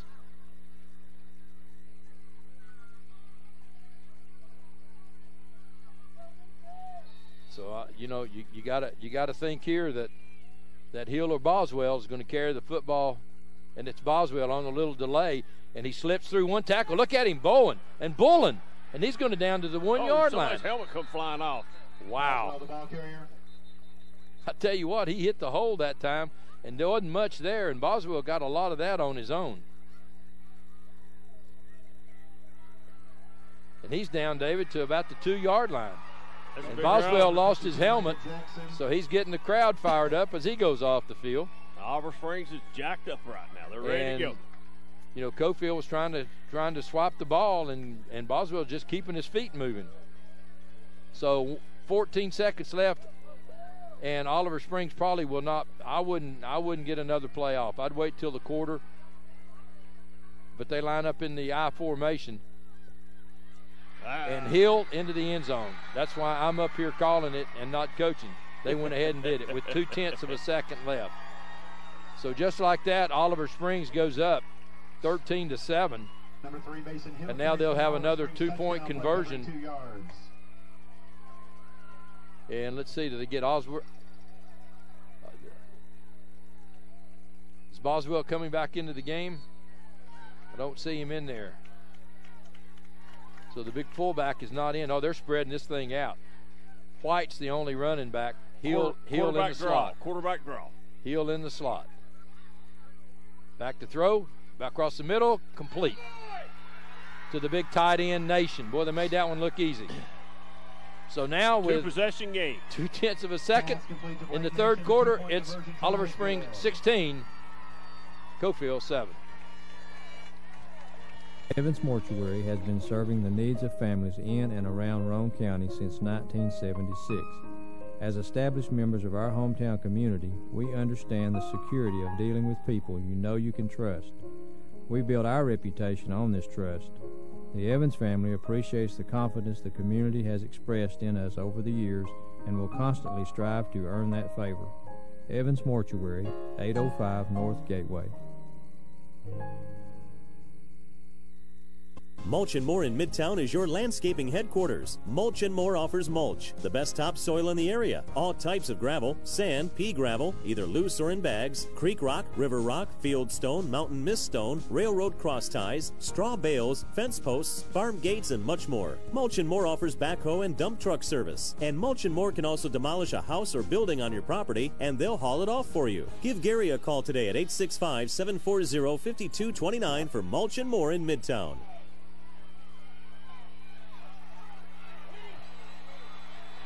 Mulch & More kickoff, and Jeffrey Spear on the return.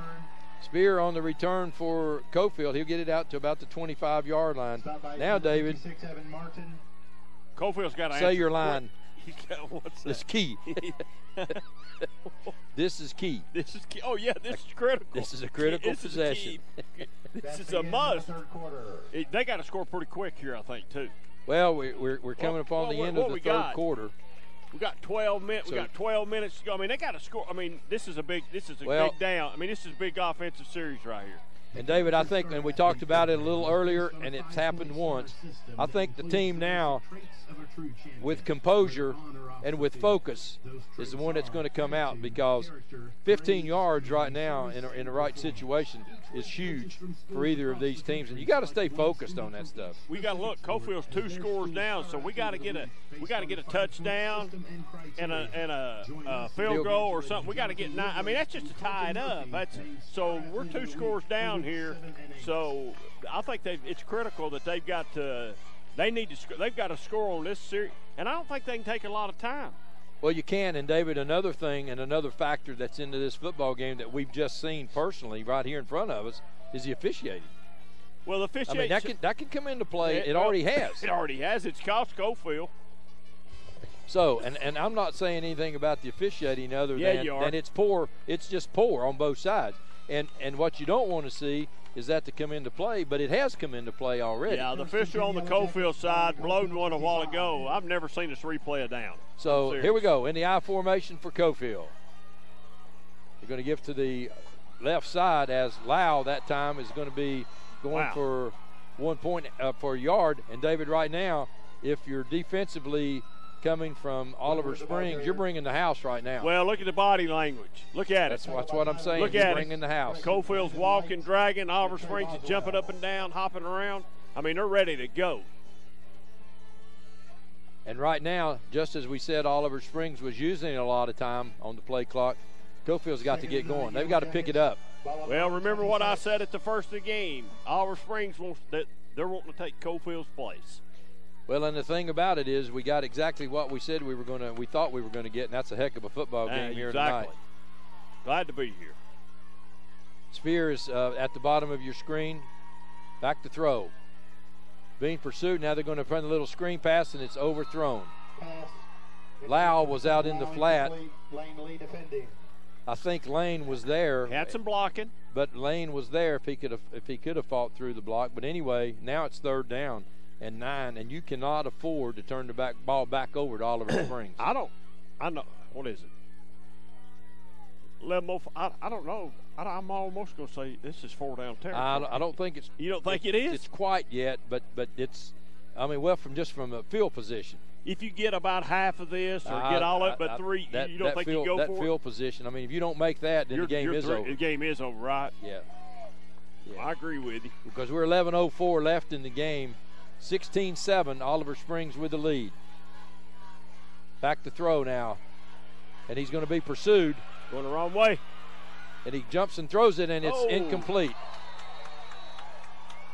Well, if that was close, David. That was close. Intended for Ashton Jones, incomplete. That was close. Let's see. He gets it off. Well, he's going through him before the ball gets there. Yeah, he's going. He's the back official is so far back, I don't think he could see that call to make it. Yeah. Wow. I don't know if they thought it wasn't catchable or what, which doesn't matter. Well, Oliver Springs going to get the ball back, and they'll take a chunk of time off right here. They'll run it.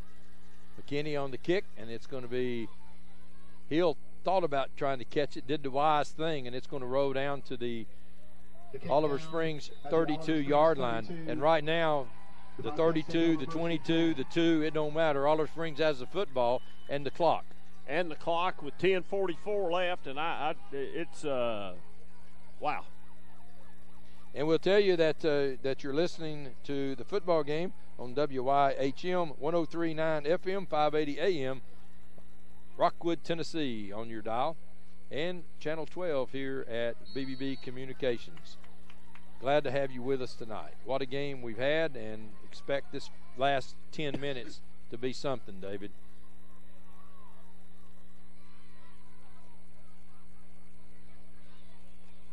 Boswell, and my guess is we're probably going to hear a lot of Boswell, and Hill. Right. I'll be shocked if they throw the ball here, but they might, but I'll be shocked. Well, as long as you're doing your down and distance and you're 2nd and 5, so you're right on schedule. Right. So following the Oliver Springs 36. Barnett coming into the lineup for the Yellow Jackets with a play. Boy, what a night we've had for football, though, David. Really football weather tonight. It's starting to get a little chillier, too. It's a good night. You're right. So Boswell and Hill, the running backs. And it'll be this time on the keeper. Oh. And no go. He'll lose a yard. Boy, what a block downfield. He took him out. He took him out. 44 Austin Hensley. Those two guys on that side never saw it. And the Oliver Springs fans loving it. But the play that counted went for a yard loss. It's 3rd down and 7. What a game. Big defensive play right here for Coalfield. Could be the ball game. McKinney coming out for Coalfield. Give him a little break before he has to go back hopefully on offense. And here's where you may see Oliver Springs throw it on 3rd and 7, David. Because they haven't used a lot of time. But they're going to give it to Boswell. Boswell now turning it up, and Boswell will fight to the 40-yard line. But it'll be, and there's a flag. And I was just fixing to say, David, Coalfield may want to take a timeout right there to preserve some time. But if this is against Coalfield, it's a 1st down. This is unbelievable. And Coalfield's walking back.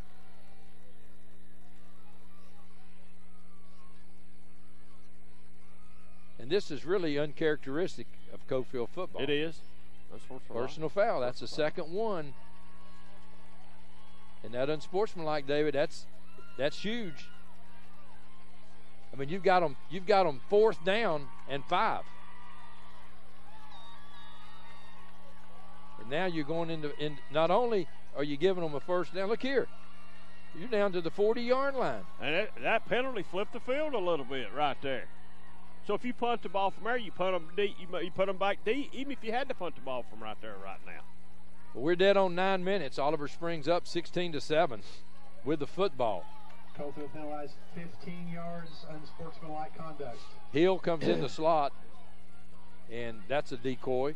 Boswell is the only running back. Hill's going to be in motion probably to what? They're going to throw the football? They're going for the deep. jugular. Oh, good catch. And he comes back and makes it. They throw it on his back shoulder, and he comes back and makes the catch. What a catch. And that's your man, David. It is. I'm telling you. What a catch. I think Oliver Springs is sending a state. They're going to try to put this thing away, and these last 8 or 9 minutes are not going to matter. They're going to put this thing away right here. Russell comes up with a big catch that time, and it's going to be 1st and goal from about the 6-yard line. And just as I said, no more passing. I mean, it's airbound. They heave it 40 yards. Oh, my gosh. They did heave it 35 yards, I think. So Russell goes out wide to the right. Armstrong to the left. And probably a flag there. No flag? Nope. Looks like somebody had moved off sides, but it's going to be 2nd down and goal. The ball carrier. Tackled by Micah Jackson. I honestly think they got to throw the ball right here. So it's 5-yard line. But, David, we're going to be inside 8 minutes now. Actually, about 7.5 if they take the time off the clock. Goal, Yellow Jackets. I don't know what they've run on the 2-point conversions right here. Well, like you said earlier, you've got them 95 yards away. Yeah, you don't really have a lot to lose. Well, you do have a lot to lose for Oliver Springs because a score right here, I think that's it. And the big thing it's done, David, is it's quieting the crowd. Yeah, the crowd on this side's a whole lot quieter than it was. I'll give you that. So in the I formation, and they run into each other. The quarterback never got to release the football. The exchange never happened, buddy. Never happened. So Craze keeps the football on a miscommunication right here. It's a wonder it wasn't a fumble. Yep. So now it's 3rd down, and once again though you're going to be under 7 minutes at about 6:40 if you wanted to keep it. Big play right here coming up. 2 big plays coming up. So David, if they don't make it here, I call timeout. I save myself 45 seconds. Just call time. Call timeout. Timeout. to make it 4th down, and then you just got to stop them. And if you don't stop them, then you've. That's going to put it probably at 6 minutes or right under it to save that. So that's how much time you got. So here comes out wide to the left, wanting to stay in bounds. Great move there to stay in bounds. Boswell saying, "Hey, come on, man.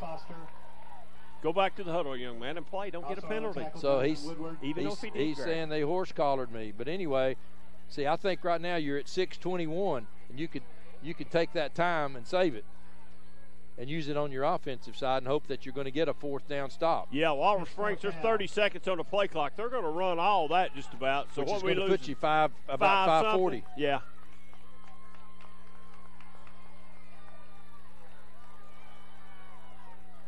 Yeah, because you're going to. Here we go. This is big. Nobody on the far side. Nobody. Yeah, they got him. Okay. Didn't see. So it's back to throw. Sack. And he's going down.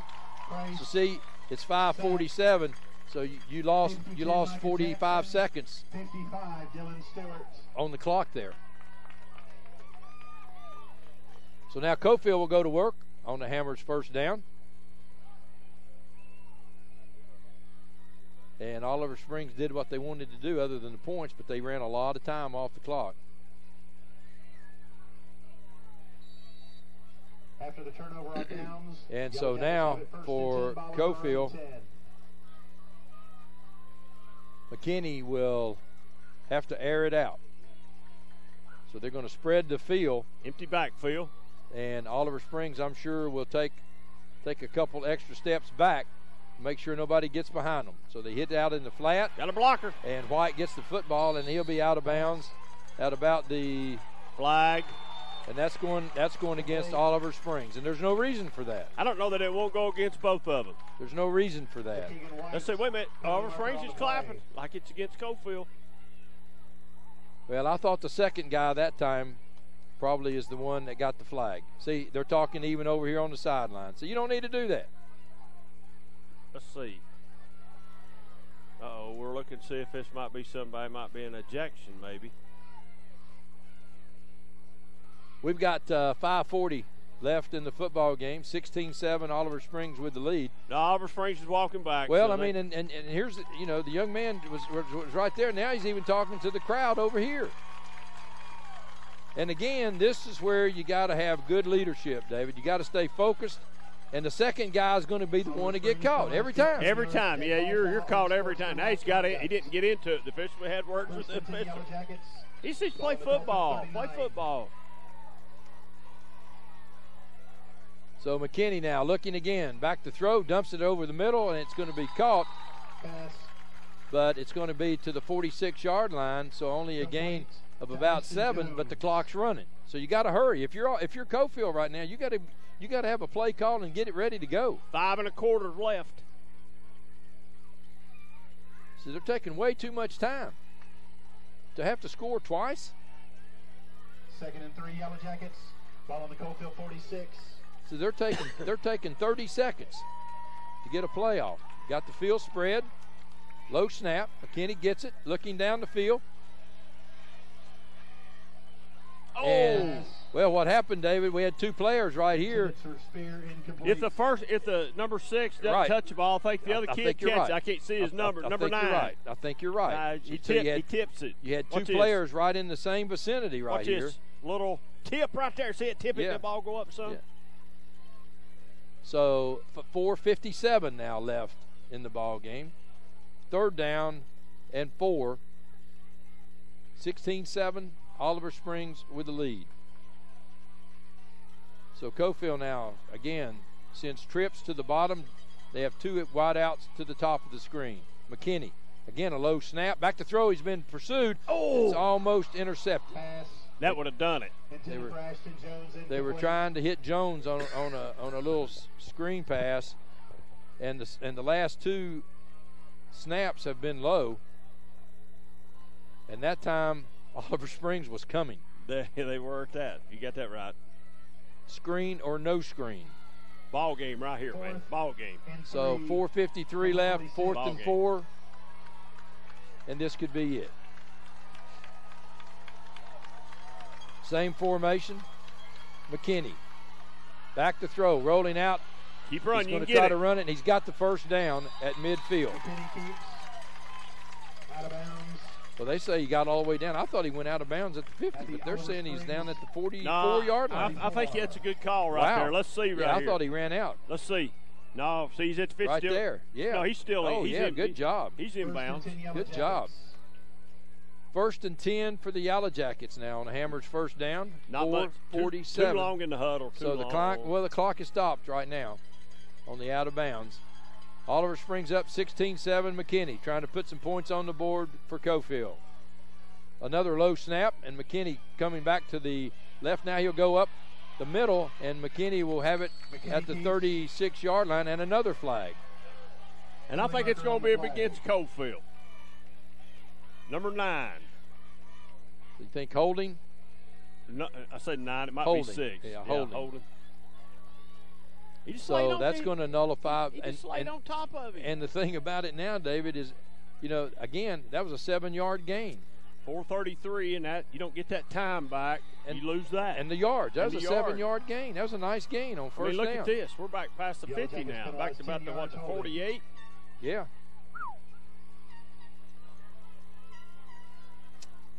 Usually, Coalfield's not the team that does this right here.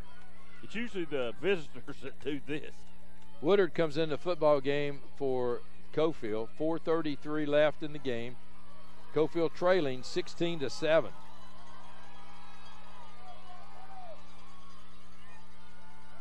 Snap, and here comes halfback pass. They're going to throw it back, and it's knocked down. What a play. The official's waiting. That's Oliver Springs' football. Yeah, it's Lau. Oliver Springs' football. Flag. There's a flag. Late hit. Lau. Oh, this might explode. There's another flag. Yeah. Lau was going to throw it back, and the big man for Oliver Springs got a hand on it. He got a hand on it. Now the question is, and Lau was in motion, so he was behind. Let's see who the penalties are on. Well, the penalties are probably going to be.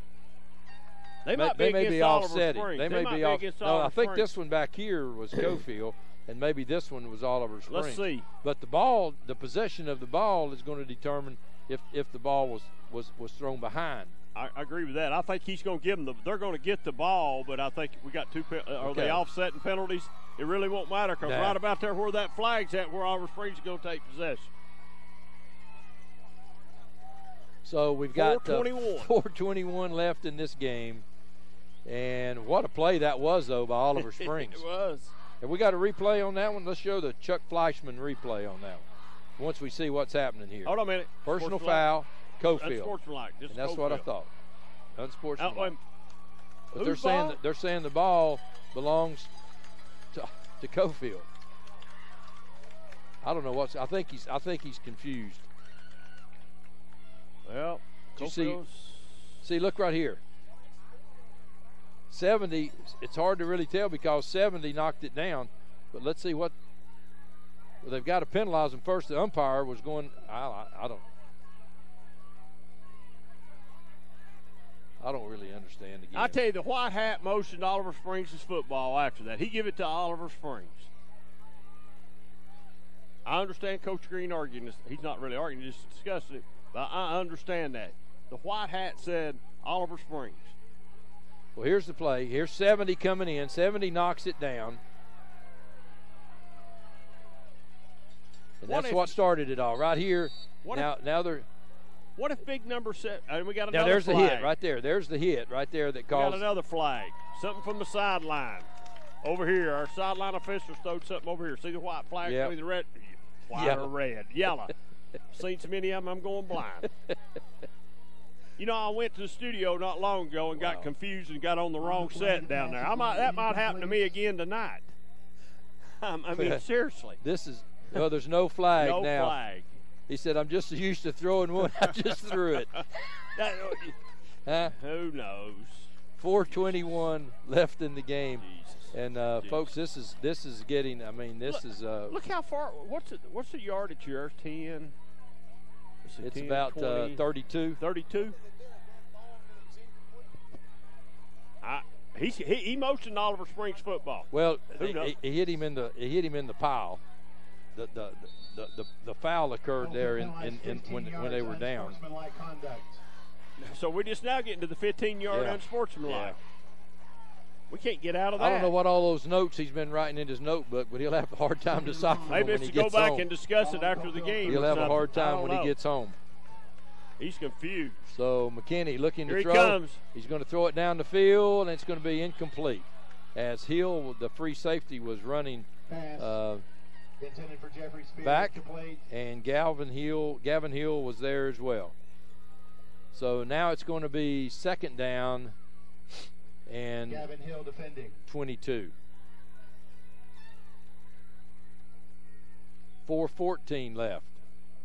And McKinney now back in the huddle with the play. And it's taken us as long to play the last minute and a half as it did the third quarter. You got that right. I'm going to hang around. I'm trying to hang as long as I can with you tonight, but let's see what happens right here. If they don't get it here, I'm out of here. So McKinney back to throw again, being pursued. He's going to throw it across the middle. A man there, and what a catch! And Hill gets loose, and there goes Jones. And Jones wobbling down. And a flag. Jones wobbling down to the 15-yard line. What a catch by Jones. It looked like Hill had him dead in his sights. So that should take it. If that's against Oliver Springs, that takes it down to about the 9-yard line. Listen, the white hat doesn't even know there's a flag right now. He doesn't know. He was going to get in position. He didn't have a clue. But look at this play right here. Can we see that again? It looked like Hill was coming right through face mask against Oliver Springs. That'll put it on down there. Yeah, that's about the 9-yard line. Now watch Hill, though, on this pass. It looked like he had him dead. Boom, right there. Goes over, just flips over. He just goes over him. And Jones, look at poor old Jones. If he had good wheels, he'd have been in. So it's first and goal for Coalfield at the 4-minute mark. And now we've got an official timeout. Now they're saying Oliver Springs wants timeout. I thought it was to get the chains down, but Oliver Springs wants timeout. So now let's see. They're still having trouble communicating. White Hat's still confused. Well, the teams are off the field, so we're going to take a timeout. It's time to look closer to home and energize America with fuel made in America. Natural gas is a cleaner, safer, more efficient, and more affordable energy choice. ORUD is your family's comfort provider. Natural gas is the responsible choice for your family, your wallet, and the environment. Gas is a great value, but it is also the best way to cook, heat your water, and warm your home. If you want the best for less, switch your house to natural gas.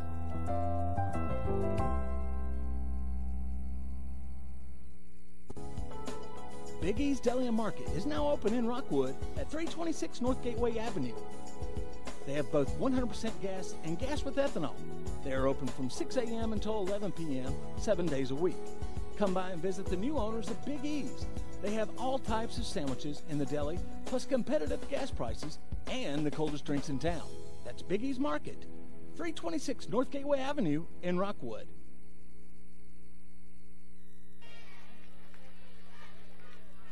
So back to 4 minutes left here. Coalfield back to throw. They're going to run a quarterback draw, and McKinney will keep it and go down for no gain. But more importantly, the clock's running, and Coalfield needs to hurry up. They need to get up and get in the huddle and get a play called. And again, we'd invite you to stay tuned for the Friday night scoreboard show immediately at 10 o'clock. We'll probably get off a little bit early tonight. But our partner, David Queener, on his way to the Ron Berry Insurance Studio to get you Friday night scoreboard. So all your phone calls. What a crowd we have here around the fence. And 3:20 left, and Coalfield wanting in the end zone. McKinney, again, going to run the football, and McKinney is going to, did he get in? Yes, McKinney is in for the touchdown.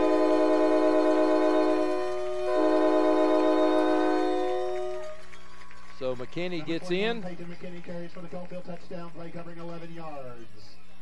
So Coalfield will kick the extra point. And don't go away, folks. We've got 3 minutes left. So Coalfield did exactly what they needed to do. And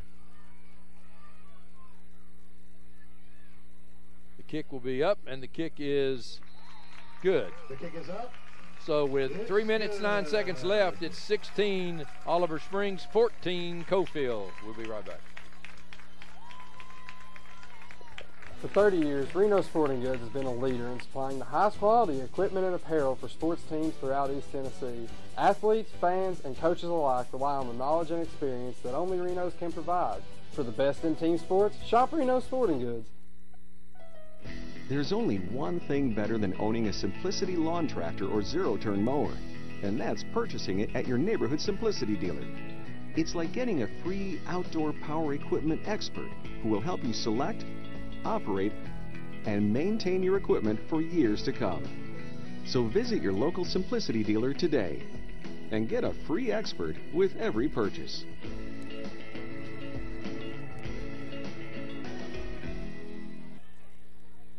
Well, welcome back to the Friday night high school game of the week here on Channel 7, 12, and WYHM. Hadn't been on 7 in a long time, have we, Brad? 103.9 FM, and want to thank our sponsors again for allowing us to be here with you. And what a game we've got. And coming in now, Withrow will be kicking off, and looks like it will be an onside kick. Oliver Springs with their hands, people. Ready to go.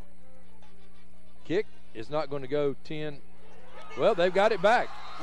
Coalfield got the football back. Oliver Springs kept waiting for the ball to come to them, and Coalfield beat them to the ball. And just like that, this game has turned.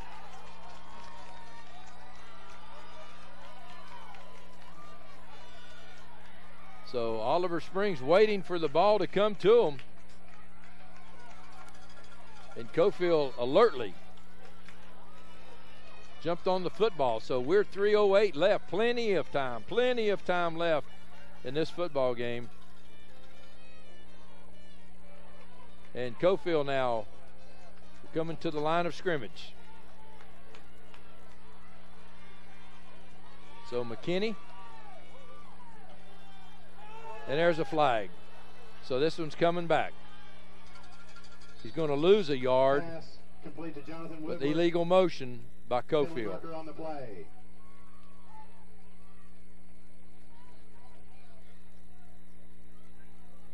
So that one's coming 5 yards. So that'll take it back to the 46-yard line. First and 15, Yellow Jackets. Coach Henry talking to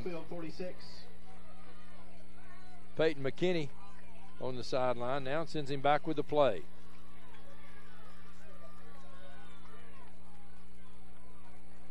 So the clock stopped on the penalty. 3:01 left in the game. Oliver Springs hanging on to a 16-14 lead. McKinney back to throw, looking across the middle. He's got a man, it's there. And Lau is going to be down at the 35-yard line. Seth Lau goes down wide open. Hill on the stop, but it's a big first down for Coalfield. Clock running, and Coalfield has it.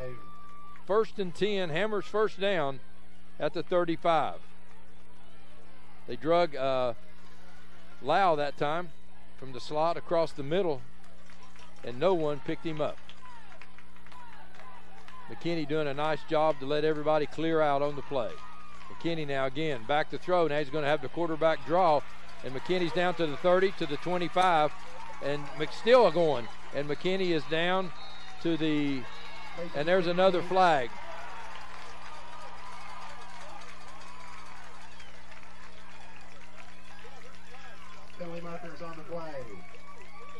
And that time it looked like McKinney never hit the ground. It looked like he was on a player, and not sure if the whistle, I can't hear the whistle, but it looked like the play was still alive. Don't know what the penalty is, but I'm not sure that McKinney, I don't think his knee ever hit the ground.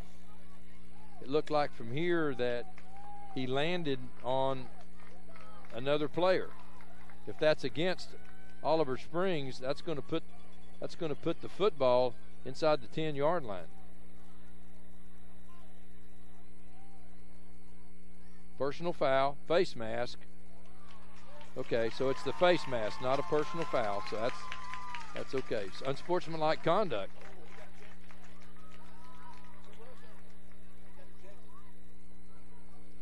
So let's see now, the official going over, and they're saying someone was ejected. Oliver Springs penalized half the distance of the goal. Personal foul, face mask. Oliver Springs further penalized half the distance of the goal. Dead ball foul. Unsportsmanlike conduct. So who's ejected?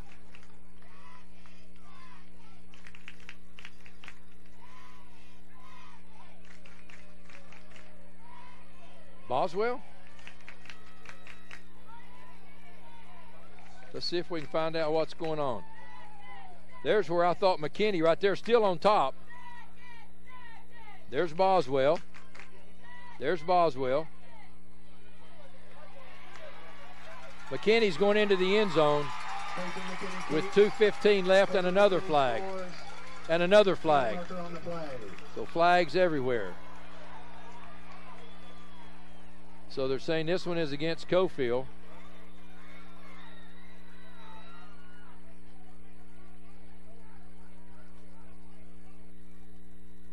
McKinney goes into the end zone, but let's see who the flags. There was one in the end zone, and this one is thrown at about the 7-yard line.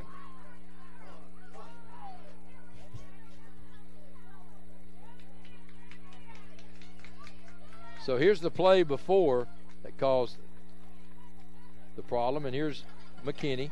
There he goes. Now he's down. He's on the guy, so it's still alive.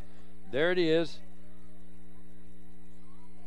Now 44, I saw his hand, but I didn't see. They say he threw a punch. So another flag with 2:15 left. Guys, this last 3 minutes is a nightmare. And this all goes back to Oliver Springs had it 4th down and about 4 a couple of minutes ago and was unable to pick up a first down. And Coalfield drove down and scored, got the onside kick right back, and that's where we are right now. A lot of time on the officials. Let's see. Illegal procedure, Coalfield. So that'll nullify the touchdown. So that'll bring it back to the 15-yard line. So 2:15 left. 1st and goal from the 15. Illegal formation.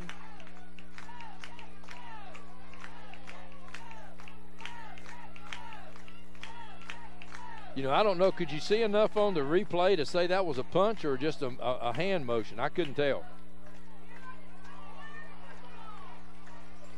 So now we've got it to the 10. And folks, again, we apologize. We're just waiting. They finally get it marked at the 10.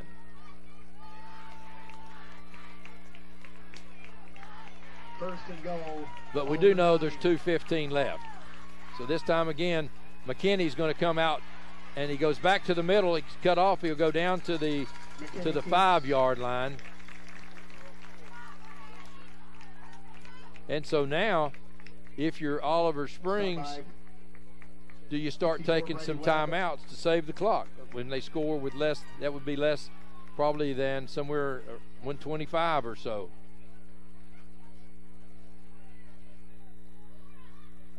So McKinney comes to the side. 2nd and goal, Yellow Jackets. We got 18 seconds left on the, but now Jones is going in. So now they're going to go to the Wildcat. So Jones comes into the ball game. McKinney to the sideline. 2nd down and goal from the 6. So now you have Jones and Woodard. Jones to the right side. Jones is going to bow his head down, and he gets to the 1. 34, Ashton Jones, the ball carrier. So he's to the 1, and there's another flag and another flag. If these are against Coalfield, it's huge. If it's against Oliver Springs, they don't pick up much. But if it's against Coalfield, it's huge. So the official gets his notebook out again, and I hope he's got a lot of paper in there because he's filled a lot of notes up. So if it was jawing, it's probably Oliver Springs. It is against Oliver Springs. Half the distance of the goal, dead ball foul, and sportsmanlike conduct.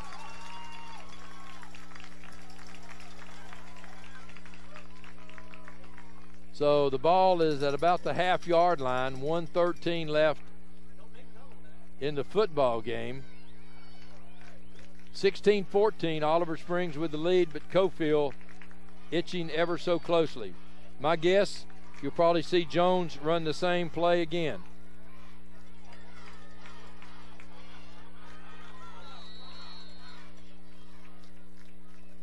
Timeout. Oliver Springs wants timeout. That's their second timeout of the second half.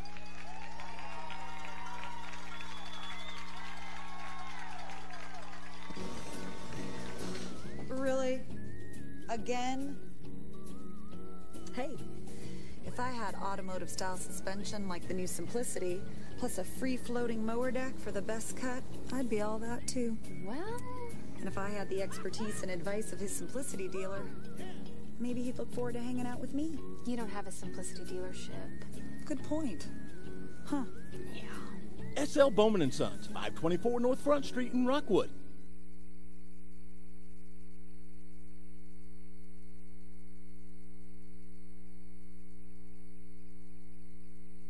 Third quarter, Cosby 35, Jellicoe 14. Final, Johnson County 14, Cloudland 8.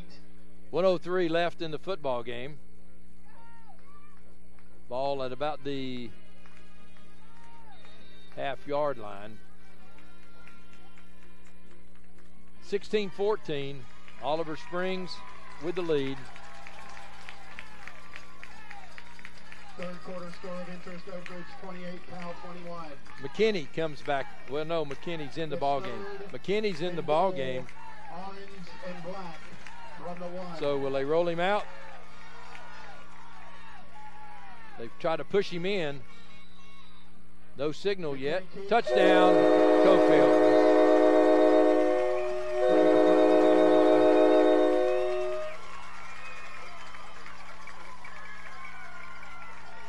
So Coalfield has come back and now will go for two.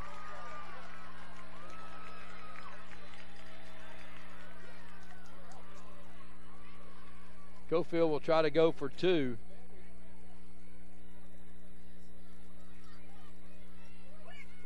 To make it a 7-point game. 21-16. And a flag on that play will move the ball now back to, well, I thought it, saw him pick a flag up. Now they're moving it back. They're writing in their notebook again. Dead ball foul, unsportsmanlike conduct against Oliver Springs.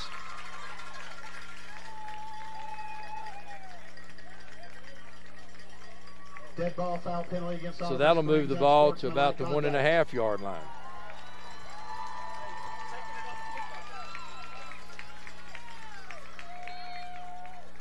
Jones in the Wildcat, up the middle. Jones into the end zone for the 2-point conversion.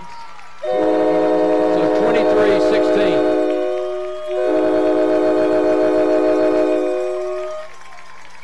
23-16 now. The Yellow Jackets have come swarming back. So it's another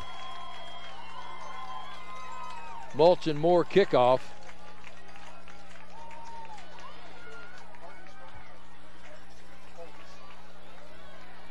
So another fine sponsor is Harvey's.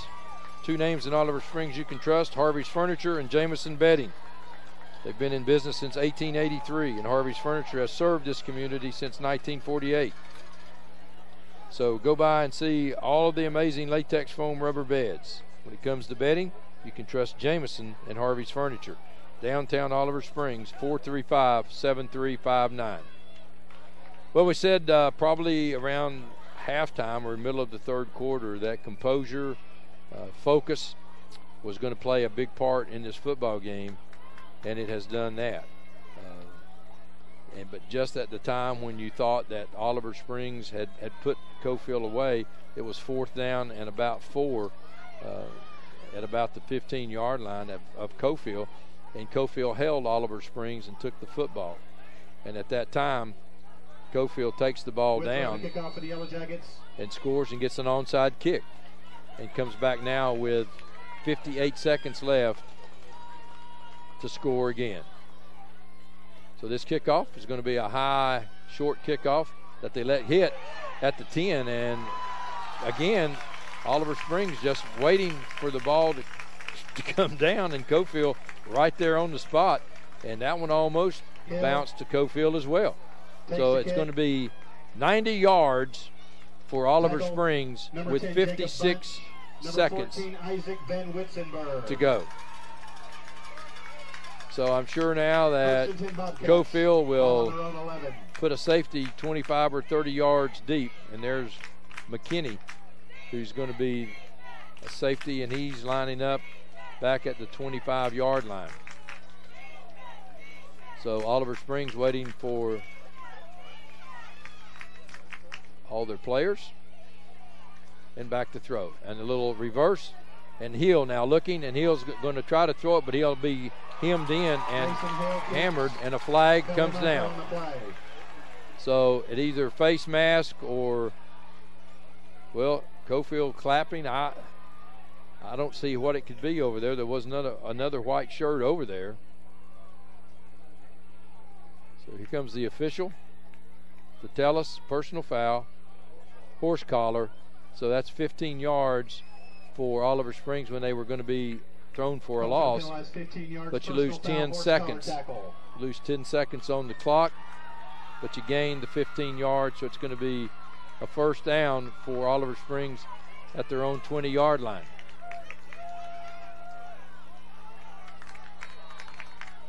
So back to throw. Oliver Springs, he's going to go down.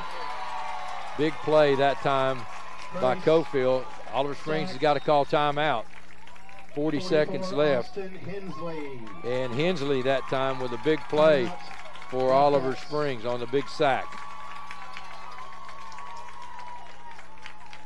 So Oliver Springs may have one timeout left. Oliver Springs has no timeouts left. So 40 seconds left in the game, and a long way from home. The ball back at the 15-yard line of Oliver Springs. So again, we'd like to thank all of the folks at WYHM 103.9 FM, 580 AM, our fine sponsors, and invite you to stay tuned for the Friday night scoreboard show. And David Queener, I know you're probably back at the studio, and a lot has happened since you've left. I think you left with about 2 minutes and a half left in the ball game, and it's been crazy ever since. Oliver Springs now looking for the big play. Back to throw, and they'll be complete. And instead of going out of bounds, he tries to fight for a yard or two, and the clock is running. Now they say the clock is stopped.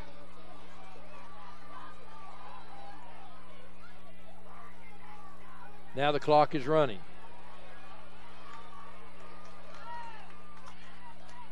So they'll spike the ball with 21 seconds left. I'm having a hard time following the officiating crew.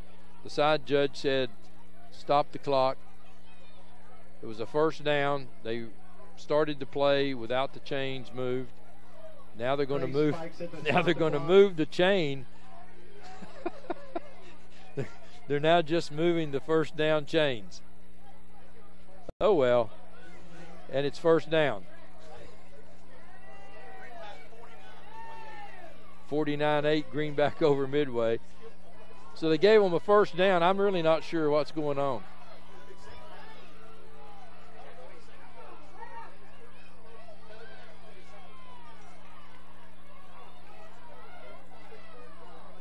Rockwood 48, Hancock County 6. That's a final.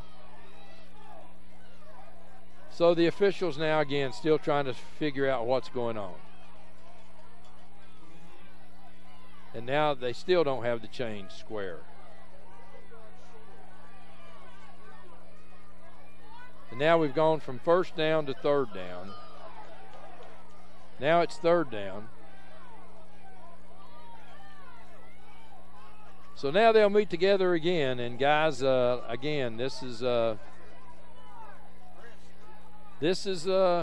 unusual. Unusual to say the least. I'm not sure how you even explain this to the coaching staff.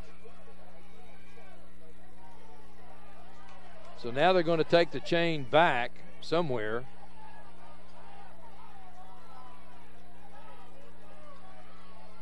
Now they're going to say it's third down and 3.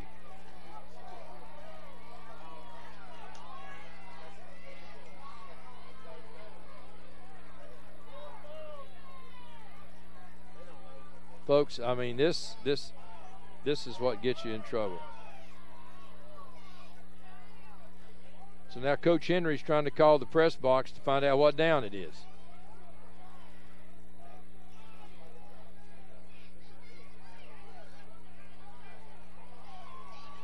So now we're going to take potluck and say it's third down.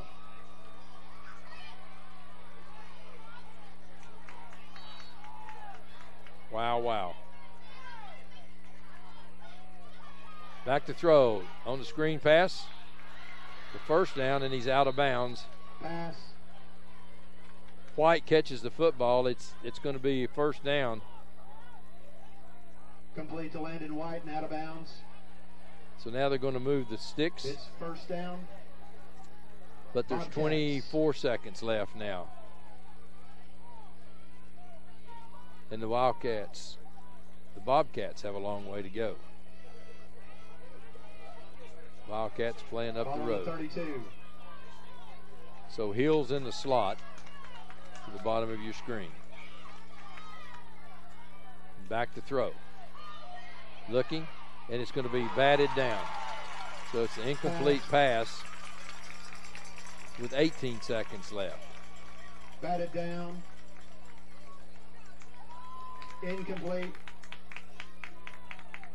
Pass batted down, 52, Micah Jackson. Michael Jackson on the batted down pass. Big play.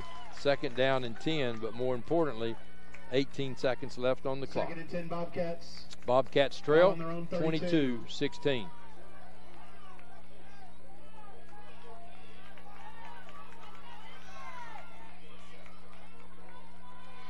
Back to throw across the middle to Hill. Hill's to the 40, to the 45, to the 50. And Hill will be down to the 47-yard line. Complete to Mason Hill. So he gets down to Coalfield's 47-yard line. Hill is down. That'll stop the clock with 10 seconds left. Oliver Springs getting into that position where you can, they probably need one more completion before they can get it to the end zone.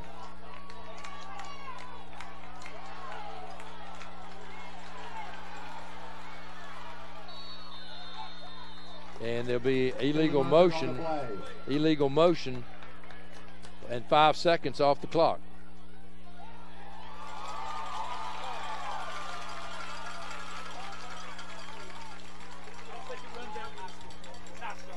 They ran 5 seconds off the clock.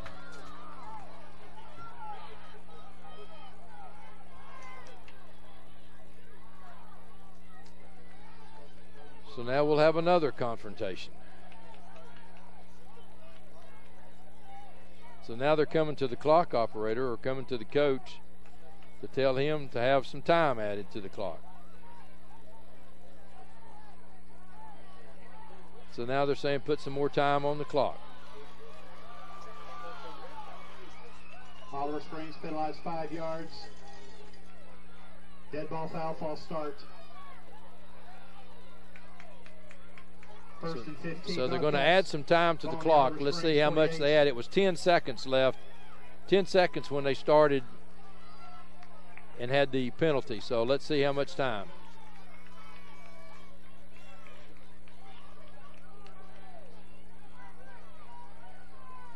So trying to find a clock operator. 10.4. That's where it was when we started. 10.4 when we started.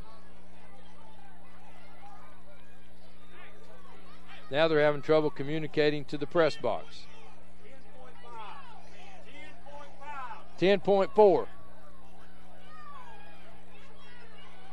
So they're saying put 10.4 on the clock. Folks, I don't know what to tell you.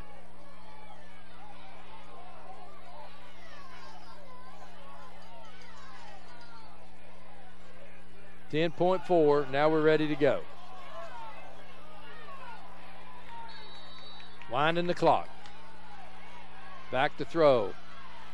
He's throwing it out, and it's going to be intercepted at the 20-yard line. Can he take it? No, he's going to run out of bounds at the 44-yard line.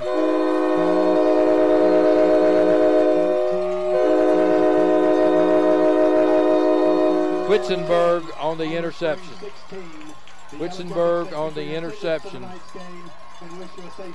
And that will be the last play of the game. So with all said and done,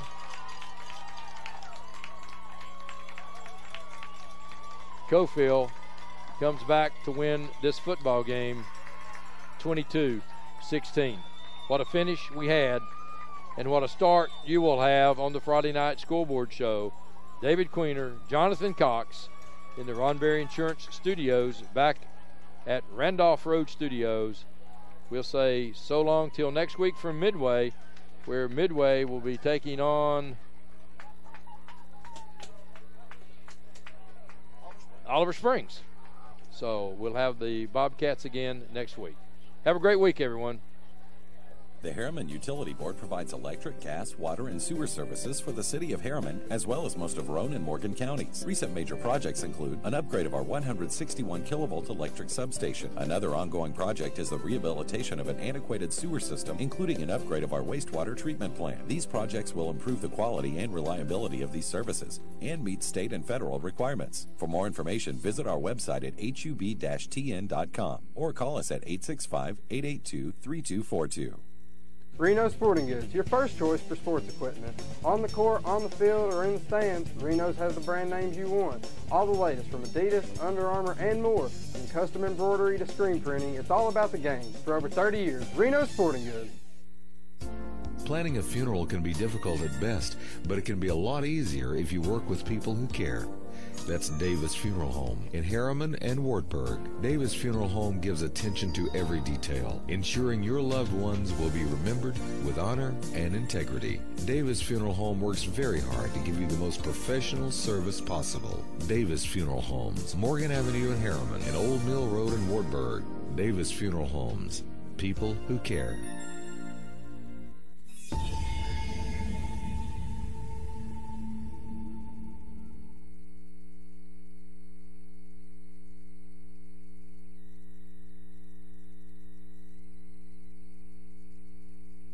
Mulch & More in Midtown is your landscaping headquarters. Mulch & More offers mulch, the best topsoil in the area. All types of gravel, sand, pea gravel, either loose or in bags, creek rock, river rock, field stone, mountain mist stone, railroad cross ties, straw bales, fence posts, farm gates, and much more. Mulch & More offers backhoe and dump truck service. And Mulch & More can also demolish a house or building on your property, and they'll haul it off for you. Give Gary a call today at 865-740-5229 for Mulch & More in Midtown. Reno Sporting Goods, your first choice for sports equipment. On the court, on the field, or in the stands, Reno's has the brand names you want. All the latest from Adidas, Under Armour, and more. From custom embroidery to screen printing, it's all about the game. For over 30 years, Reno Sporting Goods. Really? Again? Hey, if I had automotive style suspension like the new Simplicity, plus a free-floating mower deck for the best cut, I'd be all that too. Well... And if I had the expertise and advice of his Simplicity dealer, maybe he'd look forward to hanging out with me. You don't have a Simplicity dealership. Good point. Huh. Yeah. SL Bowman & Sons, 524 North Front Street in Rockwood. Here is Helen Hammer. Thank you, Mr. Walker. A lot of years have passed since that TV ad. Hammer stores are still offering up-to-the-minute fashions for men and women, famous label outdoor wear and boots, area rugs, and exciting purchases. All at Hammer's famous low prices. Race on down!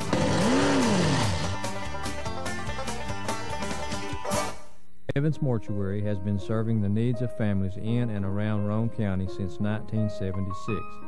As established members of our hometown community, we understand the security of dealing with people you know you can trust. We build our reputation on this trust. The Evans family appreciates the confidence the community has expressed in us over the years and will constantly strive to earn that favor. Evans Mortuary, 805 North Gateway. It's time to look closer to home and energize America with fuel made in America.